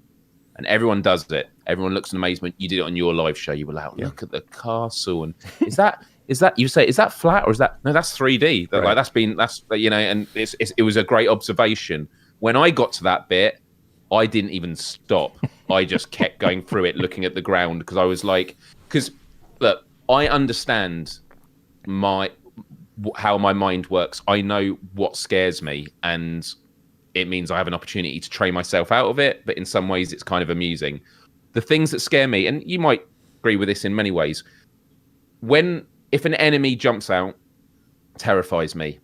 But it's not as scary as the bits where there's no enemies, it's just noises. And even in the beginning bit, like around the cutscenes where there's literally no threats there, opening the way the doors open without you pushing them open, absolutely terrified me. And I'm just constantly like, what is going to happen? What is going to happen? And I start making up, and that is actually what anxiety is. Anxiety is worrying about the future that hasn't even happened yet. You start coming up with you start catastrophizing and thinking about all the outrageous things that could happen. And it's always a lot easier than it's always not as bad as that. Once the enemies attack, I'm totally fine. Like within a split second, even if it's gory, I'm like, right, I can see what the threat is. I can do something about it now. And in RE8, it's more action based because you have weapons. Yes, the survival element of like making your ammo last, but as soon as you have weapons, you feel like you can actually fight back, and that's important component. So, but it doesn't take away from how scary it is overall. Berbercat in the chat says it's easy to ration when you have unlimited throwing knives, though. So somebody had told me before the second live stream I did on Resident Evil that the knife is kind of OP and that like you save so much ammo. You see me in the game just like throwing knife after knife after knife after knife after knife after knife, getting headshot after headshot, being like, this isn't working. This isn't working. it's death by 1,000 cuts, and you don't have a time for 1,000 cuts. Right. Like, you just don't. Right. Yeah. MMO. There's got to be something there. So, dude, you had 95 handgun bullets at some point. This is the same thing, man. It's like anytime somebody was coming at me or something was coming at me, the lichens or anything else, like it just seemed like it was such a waste of time. Like when the shotgun was so effective that when you had more than one enemy, the handgun was just it seemed like such a waste. And so that's why I was always focused on the shotgun ever since I got it. But dude, what did you, especially comparing this to like what you've played of Resident Evil 7, what did you think of the atmosphere here? Was this a scarier setting for you, or was it, or did 7 hit home for you better? It's really difficult, man, because RE7 was like my first time experiencing a game like that. Yeah. I do think RE8, like, again, without going into specifics, the opening of RE8, like, and I'm talking about the main opening, not like once you've gone through all the story bits. Once you're in it and you're starting exploring small spaces and in darkness, that is like the most intense I've ever felt in a gaming experience. It's absolutely incredible. The only thing that kept me going was knowing that I was doing a live stream, and I thought I genuinely wanted to quit after about 10 minutes. Yeah. I actually went for 2 hours in the end, and I was really proud of myself for doing it. Like, because look, horror games aren't easy for me for all the reasons I've given already. I know I'm not good with them, but I really wanted to give it a go. But yeah, the atmosphere, the 3D audio, just the sound design, and again, you know, you think of like the original Alien movie. The reason that is such a great movie is it's not about what you see; it's about what you don't see, and it leaves it for your mind. And so, yeah, Capcom have been masters at creating environments, and the fact that you're able now to look completely around you, it just makes it even more impactful. So yeah, look, it's not as scary as Resident Evil 7 in many ways, because that is like I can't get out. Here there's a bit more like, and obviously there are certain components where you are going to be more trapped than others, but at the moment it feels like no, there's plenty of like moving about, and also you have a gun on you, or lots of weapons and stuff like that. Whereas the enemies I think are much fewer, obviously in RE7, and in many ways I feel like it feels more like boss, but there's a lot more sort of boss tier enemies in RE7, whereas in RE8 there's a lot more I don't know, like cannon fodder, you know, just enemies that are there just to pick off one at a time. Yeah. I'm sort of torn on all of this, to be honest with you. Like I think I'm always more scared about things that happen in places I'm familiar with, right? Like some Eastern European village is not a place I'm familiar with, right? But a rundown house, I've definitely lived in those. I've definitely made a very nice house into a rundown house, right? And so I do think the Baker Estate resonated more with me, but that doesn't mean that village wasn't terrifying. I do think that they really managed to take something that's a little bit more fantastical than their previous game, and still make it something that you're terrified of. So yeah, it is funny that you kind of like alluded to this already, but I absolutely agree that we're talking about the two of the top tier horror games that have ever been released in VR, right? I mean, I don't think anything has ever come close to Resident Evil 7 as far as horror is concerned. And then here we are with Village, and it's not as scary as 7, but it's still leagues above most of the other VR games we've ever played. And I think if the majority of the game stayed in the realms of that opening of RE8, then I think it would be as scary. But the whole point is they have different, and so in an interesting way, because they have the gear changes where it goes from the claustrophobic to the more open and tame, it kind of makes those claustrophobic things even more impactful because you're swinging from the comfort to the discomfort. Yeah. Whereas it's just a continuous sense of dread. And by the way, just for the amusement of the GameCats, I sent in Discord a screenshot that when I was going through my live footage, it's a split-second moment where, and I used it on the thumbnail of my video today, of me doing the standing up fetal position. Like when that happened, I'm literally like so scared that I'm just, and a lot of that stuff in the moment, you're so scared, you're not thinking about what your body's doing. And I look back and I was like, holy shit. In that moment, I was genuinely absolutely terrified. And then within 5-10 seconds of that, I was like, oh no, this is really cool, because I was then seeing what the threat was. And it's interesting just how the different parts of the game swing from the, I'm not going to say comfortable, but from the anxiety-inducing terror to the spooky, but I can deal with this. Yeah. It really does build your tolerance up, though, for these kind of experiences and that. And whenever I've shown people VR games in the past on PSVR, I've never done a safe word per se, but I've always told people, if at any point you've had enough, tell me and I'll take the headset off and we'll pause it. Like, I do take it really seriously. Yeah. And I know I've mentioned it a lot on the shows before when wanting to speak to devs.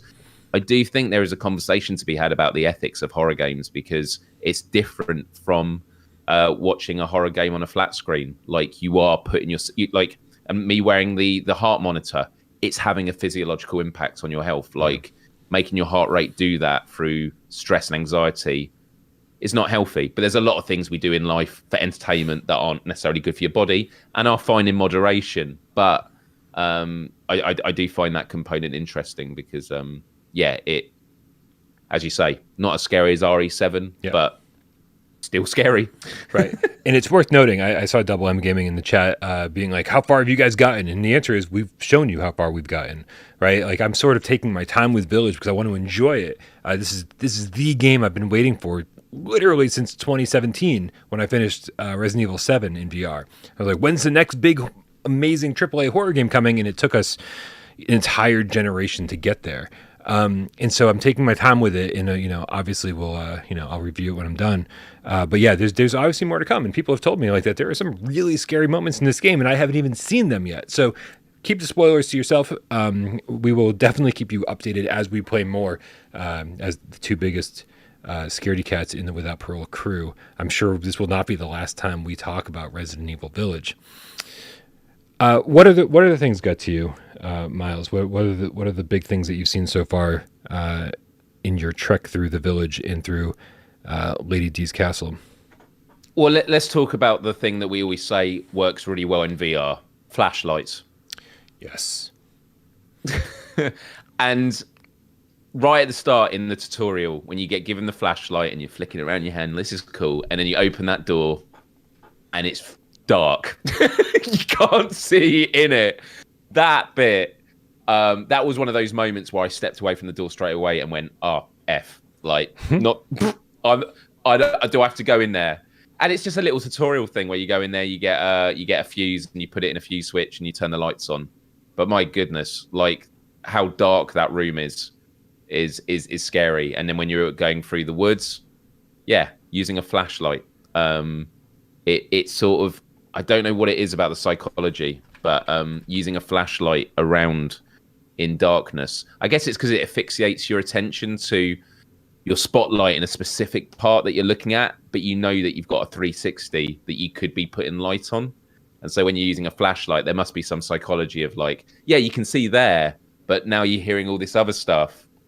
Do you want to turn your light there and see what's there instead? Like, What about you and flashlights? Yeah, right. I got the image right here that you were talking about. Oh, did you? I didn't realize you had sent it to me. That's fantastic. Oh no, that's cool. This is. I feel like I played a lot of the game like this as well.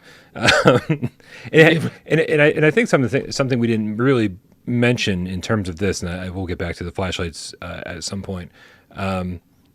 And actually, in relation, I guess it sort of does relate to this. The realism is so much higher, right? When you've got the higher resolution going on, you've got the higher fidelity of everything. The texture work everywhere is so much better, and that relates to the flashlight as well. Like, it no longer is a flashlight basically duct taped to your forehead, right? Now one of your hands is occupied with a flashlight. You open up your trench coat, you pull out the flashlight. Right. And now you've got to hold that fucker if you want to illuminate the environment. And that's part of it right there is scary to me, right? Because I could be holding a knife or a pistol or something with that hand, right? On the other hand, I've got a wobbly shotgun waiting for me to toss the flashlight and grab it to stabilize it. So I feel less prepared because I've got two hands in the world holding a flashlight. And so because of the Sense controllers and having full PSVR2 support, unlike Biohazard did, the flashlights make things look cooler, cast awesome shadows. I absolutely love it, but at the same time, like, make me feel a little less. I don't feel like I'm quite as ready to take on enemies when I'm holding it. Yep, absolutely. So yeah, flashlight is definitely, especially because you need it right at the beginning of the game. Really, really effective. Joe F says you can use the flashlight in inventory, Brian. Now here's something I just don't know anything about Village apparently. Because I haven't been using the inventory menu. I just don't understand it. And also the inventory room, the room that you're in when you look at inventory is scary. Well, so there were moments where I was just like walking around and the flashlight was duct taped to my forehead. And I was like, wait, how did I make that happen? But like I didn't. What? Yeah. So apparently you can just turn it off. Turn it on in the inventory, and you don't have to hold it. Which, what? I mean, did not know that. Yeah, GB says if you let go of the flashlight, it snaps to your head. I've been too scared to let go of the flashlight. Yeah, I've not been wanting to drop it. That's the thing. Even though you know everything comes back to you, the one thing I don't want to drop is the flashlight. When I've got the flashlight out, I'm there. Like, yeah. Okay. Actually, do you know what? I think the only time I stop holding the flashlight is when there's a cutscene that takes out of my hand. I think that's the only time. So I don't think I've ever let go of the flashlight. Yeah, no, I mean, I've definitely tossed it, and obviously that's when it duct taped to my forehead.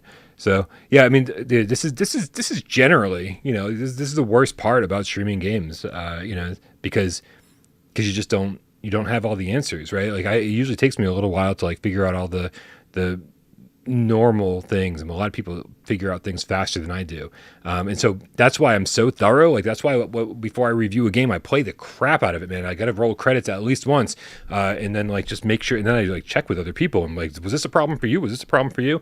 I've really researched the crap out of it before telling people like this is a problem. And so I haven't had a chance to do that yet with Village, and so there's a lot of things, I'm sure, just like the flashlight, that I am like totally lost on. I don't know about you, but I'm pretty sure for the first 2 hours that I've played RE8, every time I take the flashlight out, before I turn it on, I flick it around in my hands twice by mistake. Like, I always press the button that makes it and turn it the other way. Like, never turn it on straight away. I love the flashlight, though. It's great. We talked about the limited resources already. The enemies, obviously, I feel like there's just way more enemies in this game than there were in the last game. They don't, which I think makes it less. They become the familiar. Yeah, like that is what horror's about. Is when there's individual enemies, they're much more scary because it's like you don't have time to, in games where, like these werewolf guys, you learn how they move. And there's loads of them, so you kind of get a sense of it. Obviously, there's differences, but if there's loads of them, you start learning the mechanics of them. You learn how they behave. On RE7, it's a lot more on an individual basis. In which case, okay, the focus is on just that one. It's a big moment. Do you know what I mean? Every time. Whereas on this, it's like, yeah, I'm surrounded by them. You're not able to like deal with them all at once, so just gonna have to, do my best. So I do think that. That does take away the fear level. Again, still scary, just that takes it off a bit. Yeah, I do feel like they kind of, I think they did a good job for a while at least. I feel like I heard this in relation to Jaws, the movie, but the first rule of like making a monster movie is not showing the monster in the first half of the movie, right? Always alluding to it, always maybe showing out of the corner of your eye, that kind of thing, but never actually. Right, like Alien. Right, and and you can only do that for so long in a video game before, especially when you can get away with it in a 90-minute, 2-hour movie. You can't get away with it in a 12 to 14-hour video game. You have 6 hours, be like, there's nothing happening in this village. Like this is fine. This is peaceful. There's no worries here. But I will say they do a good job for the first hour, only giving you glimpses, right? Dude, the first hour is absolutely incredible. And again, if you watch me playing it, you're gonna think Miles was not enjoying it. but I was enjoying it in a really sick and twisted way. Like as I was going, I hate doing this. I was just like amazed by it. I was like, what they've designed here is incredible. Yeah. Absolutely incredible. Better than any haunted house I've ever been to. Hands down, 100%. Yeah. Yeah, I feel that way about every horror game I've ever played, to be honest with you. Even the crappiest one is still better than any haunted house I've been to.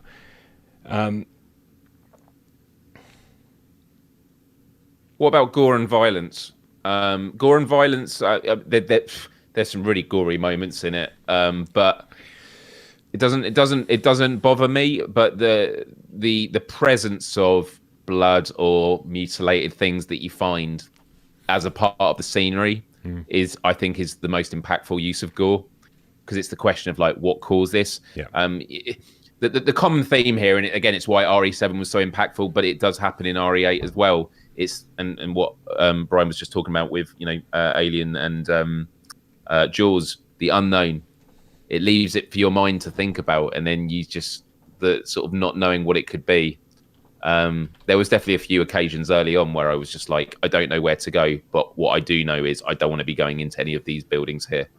Yeah, no, it's true. Yeah, it's true. I mean, you find blood, quite a few places.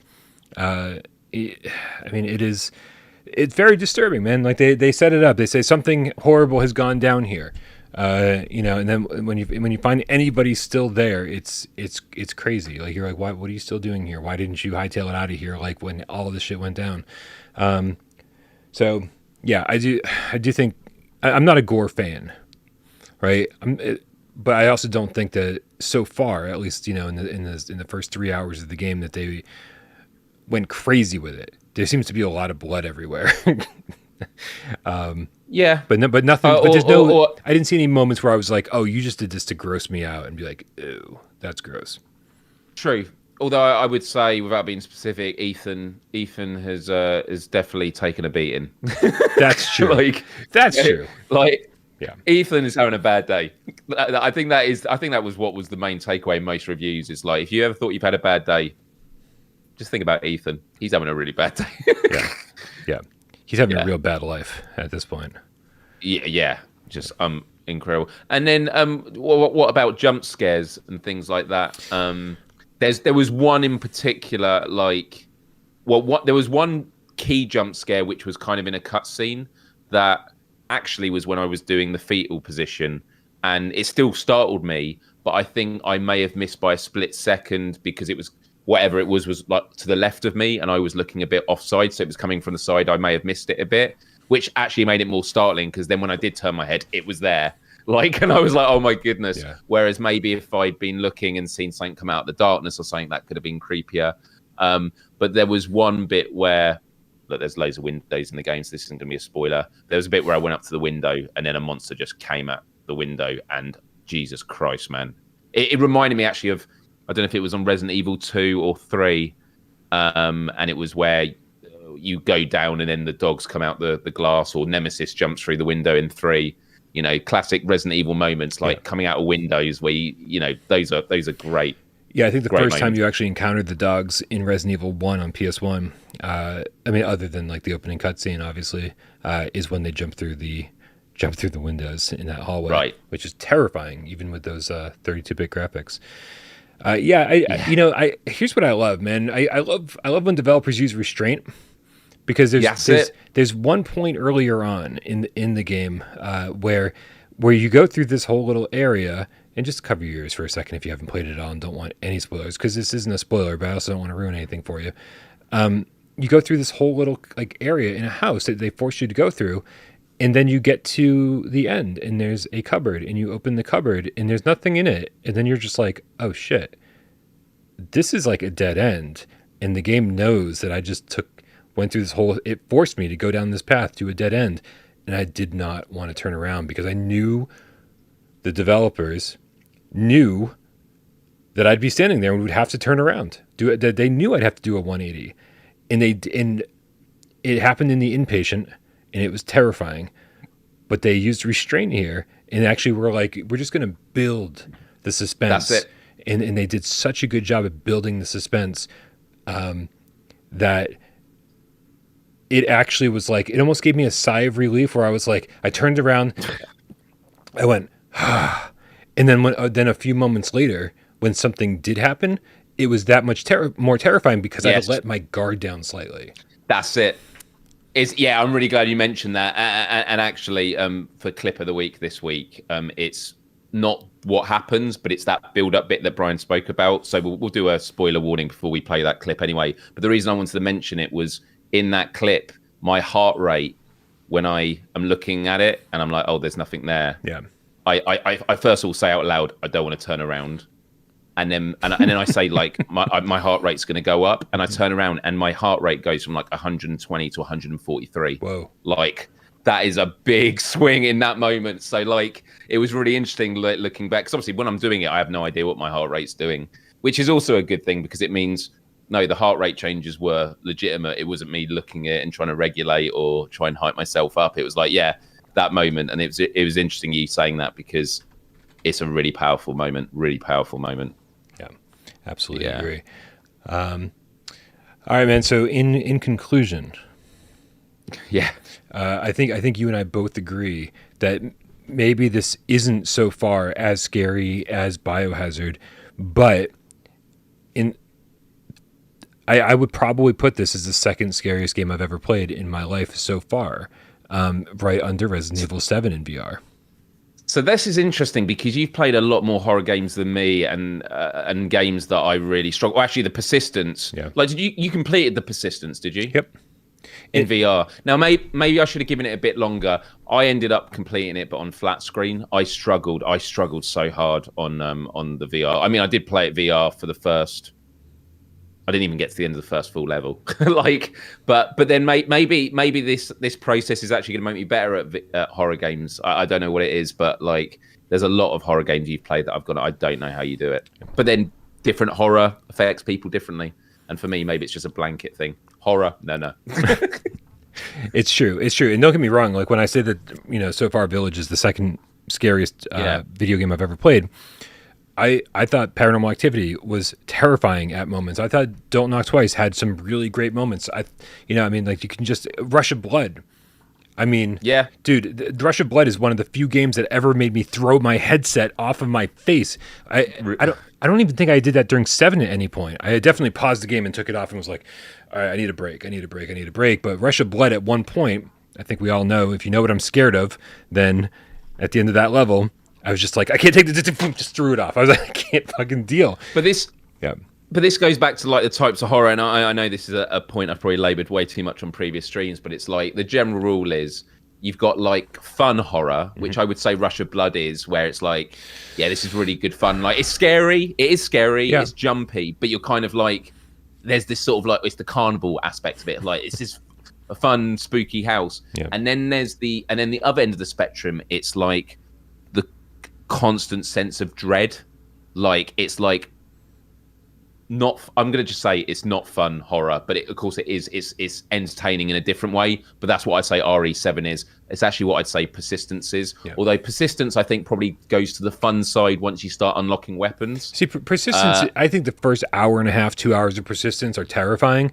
And then, and then you just get so used to all of it. It's like, yes, the whole game is dark. The whole game has, it's and you get more and more and more and more powerful throughout the course of that game, which again, the more powerful you are, the less scary things become. Right, and probably that gets to the point about the idea of like when you're in a game where there are certain enemy types that keep appearing again and again, you become familiar with their mechanics, and then you know how to deal with them. You know how they're going to behave. Yeah. Again, RE7 never completed it, but I know there will be points where you are fighting multiple of the same enemy. I don't know, maybe not. But my impression of RE7 is, for the most part, you are constantly fighting like individuals, and that I think is just a much more terrifying thing. Where it's like every time it's, what am I going to be dealing with next? It's like, yeah, okay, I'm going to learn from dying and trying it again and again how to deal with them, but until I meet them, it's that fear. That I was speaking to a friend last night who hadn't done VR, but they'd mentioned playing. Actually, they tried it once, and they spoke about Five Nights at Freddy's, which someone mentioned in the chat just now. And I think Five Nights at Freddy's is actually somewhere in the middle of those two like polar opposites I mentioned. It has the fun carnival element of it, but it does also have the dread factor. I think it's sort of somewhere in between the two, because whether it's the not wanting to hear the fox come down the corridor, or the one where it's in the air vent. I mean, that was one of the most terrifying ones ever. Five Nights at Freddy's is a pretty intense game. Yeah, agreed. And I do, but these things hit differently for different people. So many people say Five Nights just wasn't scary at all. It's all about jump scares, and I'm like, but jump scares are fucking terrifying. So like, what do you mean by that? But it's I don't want to discount how different people feel about different games. But yeah, horror hits differently. And that was why I reacted. People. That was why I reacted the way I did when you said, "Oh, it's the RE8, it's the second scariest game." I wasn't like discrediting it. I was like, "Oh, maybe I should give other horror games a go." Yeah. And it kind of made me feel like, well, I'm actually kind of proud, because I do. I look at you, I look at AJ, I look at Wes and GameCats that are playing these horror games, and I'm just like, I have so much respect for you guys that can stomach it. And obviously, I start learning. Well, it's not that you stomach it; it's that you just force yourself through it. And I love being scared. Right, you said something earlier during GameScast tonight, Miles, that I found really reassuring, and that's that you might watch your stream of you playing Resident Evil and think that Miles hates this game, but that's just not the case, right? Like, and especially for me, because I love being scared, I love being terrified, I love being like, how is a game making me feel this way? How does a movie make me feel this way? And so, like, yeah, I'll quibble about little things, little problems I have with the game, but man, like, I just fucking love this game. I love this experience going through it, and so. If it ever looks like I'm not enjoying myself, if I'm like bitching about some puzzle or about cutscenes or something, just ignore me, man, because I complain constantly in real life, and not having the chat in my ear makes me forget, and this is just stuff I would do, like, when the camera's not on. So you guys are just getting into a glimpse of like my real personality, where I complain a lot in real life, right? I try to be nicer when people are around. I just laugh at that, because it is very true. Like, we might not seem we're enjoying it, but we are. Yeah. Despite the fact that on my live stream, every 5 seconds I kept saying, "I hate this." Yeah. I say it a lot too, man. I say it a lot too. Yeah. Yep. I was saying, like, oh man, yeah. It's just like haunted houses. Why am I putting myself through this, right? And then, but then when you get through a section and you find yourself laughing at yourself, dude. At one point, there were tears coming out of my eyes. Like, I was still in the village section, like early on, and like I was just like, I was laughing and I was terrified, and a tear came out of my eye, and I don't know what emotion I was having to evoke that tear. Because I don't know if I was laughing so hard at myself that I was laughing, crying, or if I was so scared that I was crying. But it was all of everything.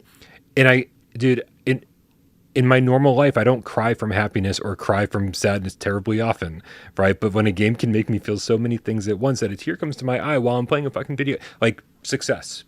So congratulations, Capcom. You've done it again. Success. Horror is, for that reason, is one of the best mediums for like watching live streams. Like, I remember the moment when you were talking about that, and also there was a bit quite early on where you were just saying, I need to take a moment and just like sit down. I think you had to sit down for a moment, and you were just processing like how the game was making you feel.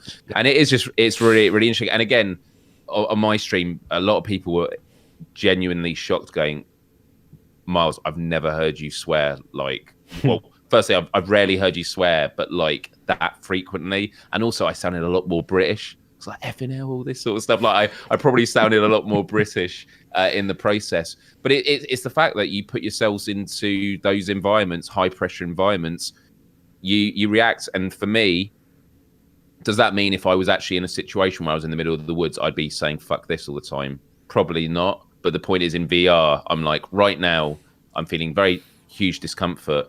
What can I do? I'll just keep talking. Yeah. I'll just keep talking to myself. But what am I going to say to myself? I don't really know what to say, so I'm just going to swear and just say. Yeah. And it was funny because actually the bit and in the edit I've done of the live stream when I was talking about why didn't I just play Cities VR? I literally ended up saying the sentence, like it was a bit of a longer sentence like that. It was like, why don't I play Cities VR? I should have played that instead. I actually said that sentence exactly that, like 2 or 3 times in a row. But it was like with a pause in between, so it sounded like I was going to say something new.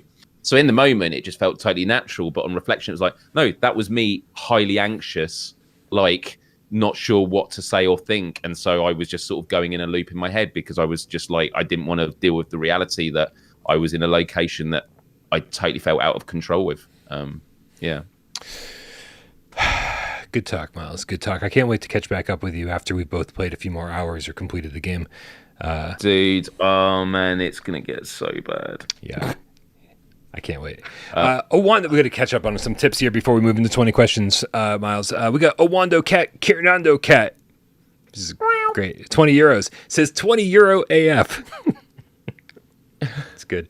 I like that. Thank you for the donation. Ryan Barron with the $5 tip says, can we get Firewall Ultra versus Miles? I'm sorry, Firewall Ultra versus Brian, Miles, AJ, and Wes. Would love to see you guys put together some kind of tournament for it. GameCats AF. Nice. Yeah. So our amazing moderator Rypop is sort of our tournament guy, and like no one was interested in PSVR1 tournaments after a while or for the last couple of years. But he's back in full swing, and he'll be organizing some great tournaments for the channel. And of course, we'll be organizing those on Discord. So make sure you're over there. Because we'll be announcing stuff here, but organizing it over there. I think Gran Turismo is going to be something. I'm sure Firewall Ultra will be a thing. I can't wait. Firewall Ultra looks better every single time I hear more about it. Matster Game Catster, great name, with a $20 tip says 20 American AF. Thank you guys very much. I feel like you're buying Love me all pizza these tonight. AFs. Very good. Yeah. I bet you're buying me pizza AF tonight. Yeah. Nick Mulo, the Game Cat, with the $5 tip says Miles missing the castle reveal because he was too freaked out and staring at the ground. AF. I will say that I was only told later on that's something that happened during your stream, that you were looking down the whole time and you were just running. I think Dan from Skydance was telling me about it because he was watching you play. And he was like, Miles was so scared he refused to look up and just missed the entire reveal. That was an amazing reveal, you guys. Like, it really, the second I walked out of this cave and boom, you just see like the village, the titular village as it is. It's all in real time. It's none of it's pre-rendered. It's not just some flat JPEG. This big fucking looming cat. You very quickly realize why this game was never released on PSVR 1. Resident Evil 7 dropped into a lower resolution when you stepped outside of the Baker estate into the backyard, right? Because it was pretty much the widest open area that you encounter in that game. And it could barely handle the backyard. There's no way PSVR 1 or the OG PS4 Pro was going to be able to handle rendering even that scene. So that was amazing. Oh, you posted a link too? No, I just looked up the timestamp of it. I'm actually going to have to make a GIF of it because I walked past it so quickly, dude. It's comical. Like, I just don't even look at it. I remember seeing in the corner of my eye, like, wow, that looks amazing, but I think I've got to go down here. Like, Wow. Which was made it even more enjoyable when I was watching you do it on your stream. I was like, let's see how long Brian spends here. I was like, oh no, and then you started talking about the castle. I was like, I totally agree with you and I should have done that, but no. Teach his own. Looper, the Underground Game Cat, with the €5 says, my greatest scare in RE8 was seeing monster silhouettes in the fog as you approach the village for the first time. And then he added another €2 and said, sorry, I forgot to add AF. Oh, right. Thank you. Yep. The monsters are very interesting in Village, and they, without even fighting them, they're terrifying. Seeing the silhouettes, seeing them kind of like stalking you, and then you not realizing that they're stalking you or that they've been watching you until it's a little late is very crazy. Sean Turner with the $5 tip says, I only made it past the bit with the hanging birds. This is legit like 15 minutes into the game. Dude, that bit, that moment, is the sound design in that bit is just after that bit is, intense. Thanks to you and the community for the help on Discord with PSVR2. I am the faux show game cat. Nice. Thank you, Sean. It's time to push forward. All right, I think that gets us caught up on tips, which means, Miles, it's time for 20 questions. Time for 20 questions, Brian. You're the host. I've got a game. Yeah? What game is it? It will have to find out in 20 questions time. All right. Or less. All right, guys, I'm going to need all the help I can possibly get in the chat because this game is way harder than you think it is when you're on the spot and there's a camera on you and the time is ticking and you're getting somebody AJing the fuck out of the answers because that's a thing. But everybody in the chat, help me with good questions and then give me good suggestions based on the answers we get. I'm going to make a good yes and no column in my notebook here. On my mark, get Des. Go. Is this game on or has it been announced for PSVR2? Yes. Okay. 1. Was this game previously on PSVR1? No. Okay. So this is a PSVR2. By the way, quick question. I don't want to botch the time. Yeah. Has everyone so far done a PSVR2 games for 20 questions since the launch of PSVR2? Nope. No. Okay. You're really AJing the fuck out of this, Miles. Yeah, I am. Yeah. AF. Does this game involve a lot of shooting? Guns and boom, boom, boom, boom? No. No. 3. Okay. Does this game involve a lot of climbing? No. Damn it. 4. That eliminates one PSVR2. One go. Yeet up the mountain, someone said on Twitter. Yeah. Awesome Tatum with the cheat right off the bat. Have we talked about this game today on this episode? Have we mentioned this game on this episode of GamesCast Live? We have indeed. 5. Whoa, Tatum. Whoa. All right. Doesn't help me too much because I have the worst short-term memory ever. Would you say that this is a primarily multiplayer game? No, it's not. No. Okay. There goes Demeo. 6. Yeah. Are you piloting any kind of vehicle or contraption? Like, or you just instead of walking around, are you in some kind of vehicle of some kind? No. Okay. 7. I want to fix the chat, but I can't because I'm running out of time. Has this developer made other PSVR 1 or 2 games? Yeah. Okay. 8. Does it involve penguins? Is it a horror game? Penguins. No, it's not. Okay. 9. Was this game's original title Big Woman VR? This wasn't made by Bass Travel Games by any chance, was it? It was indeed, Brian. That's 10. Really?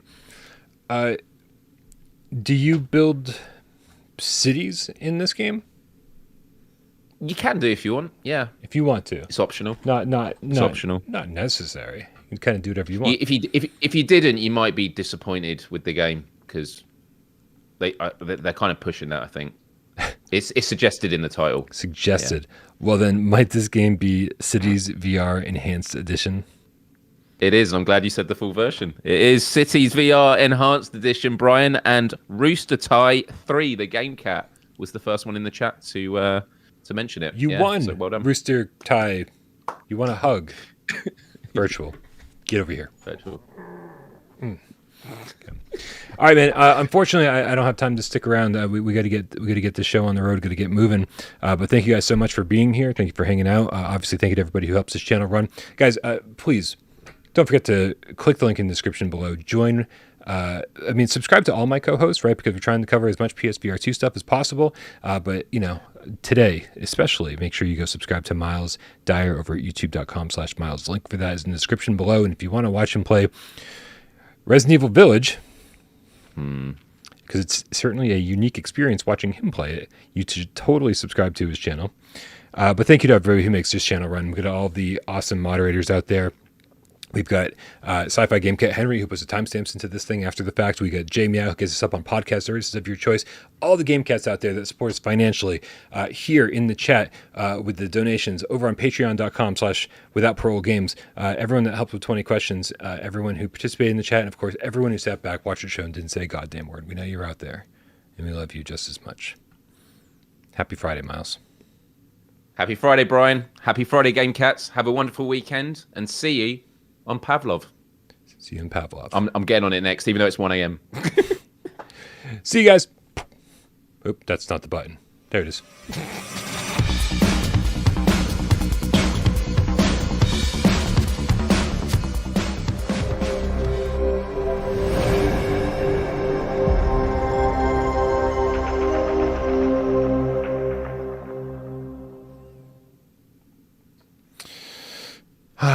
So how scary is Resident Evil Village?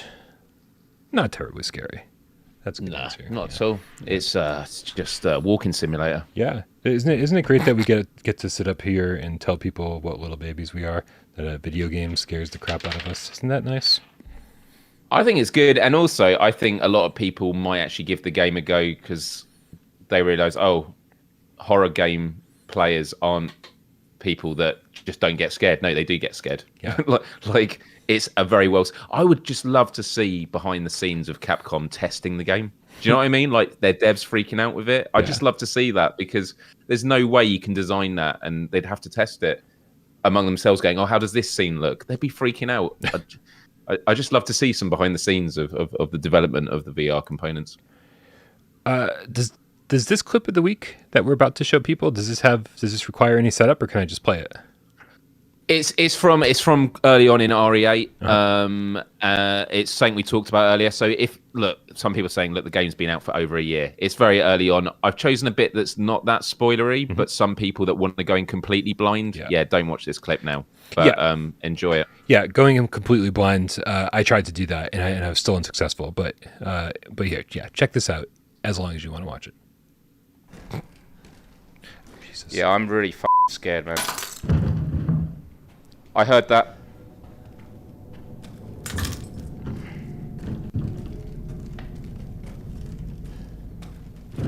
It's down there. Of course there's a downstairs.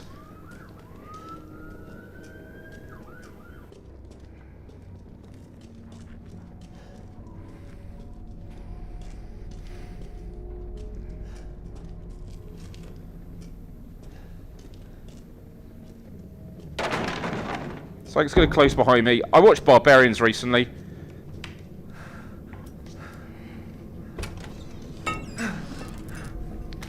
Yeah, my heart rate's going to get... I don't want to turn around. It is so much fun watching your heart rate go up. That was a great idea to include that into the stream. I would love to say it was my idea. Like PlayStation Access had done it, and a few other streamers in the past. And it is. And when I realised my Apple Watch could do it, But look, the full 2-hour live stream is available on my channel. But funnily enough, Brian, the edit is my first YouTube video in over a year now. Because my last video was when you came on my Quest for Empathy podcast. Wow. And I've just been doing live streams, and obviously it does it on a different category on your channel. So yeah, if Game Cats haven't seen it, the live stream yet, support my new video. It'd be appreciated. And yeah, I'll be live streaming additional installments of RE8.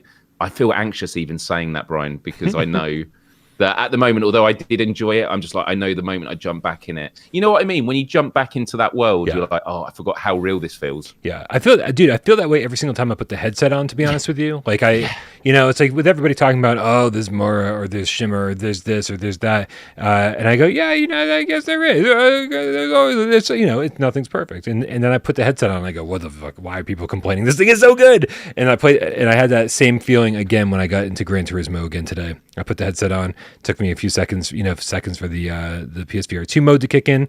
I was sitting there in my Corvette, and then there I was actually sitting there in my Corvette, and it was just fucking incredible. And yeah, same feeling for Resident Evil Village, but for a different reason. Right. Looks great. Yeah. But that just means the scary shit's going to be that much scarier. Exactly. Yeah. All right, you guys. Have a great weekend. Make sure you come over to Discord if you want to play Pavlov, or if you want to hang out, if you want to get into the multiplayer this weekend. But yeah, have a good weekend, everybody. We love you all. Bye.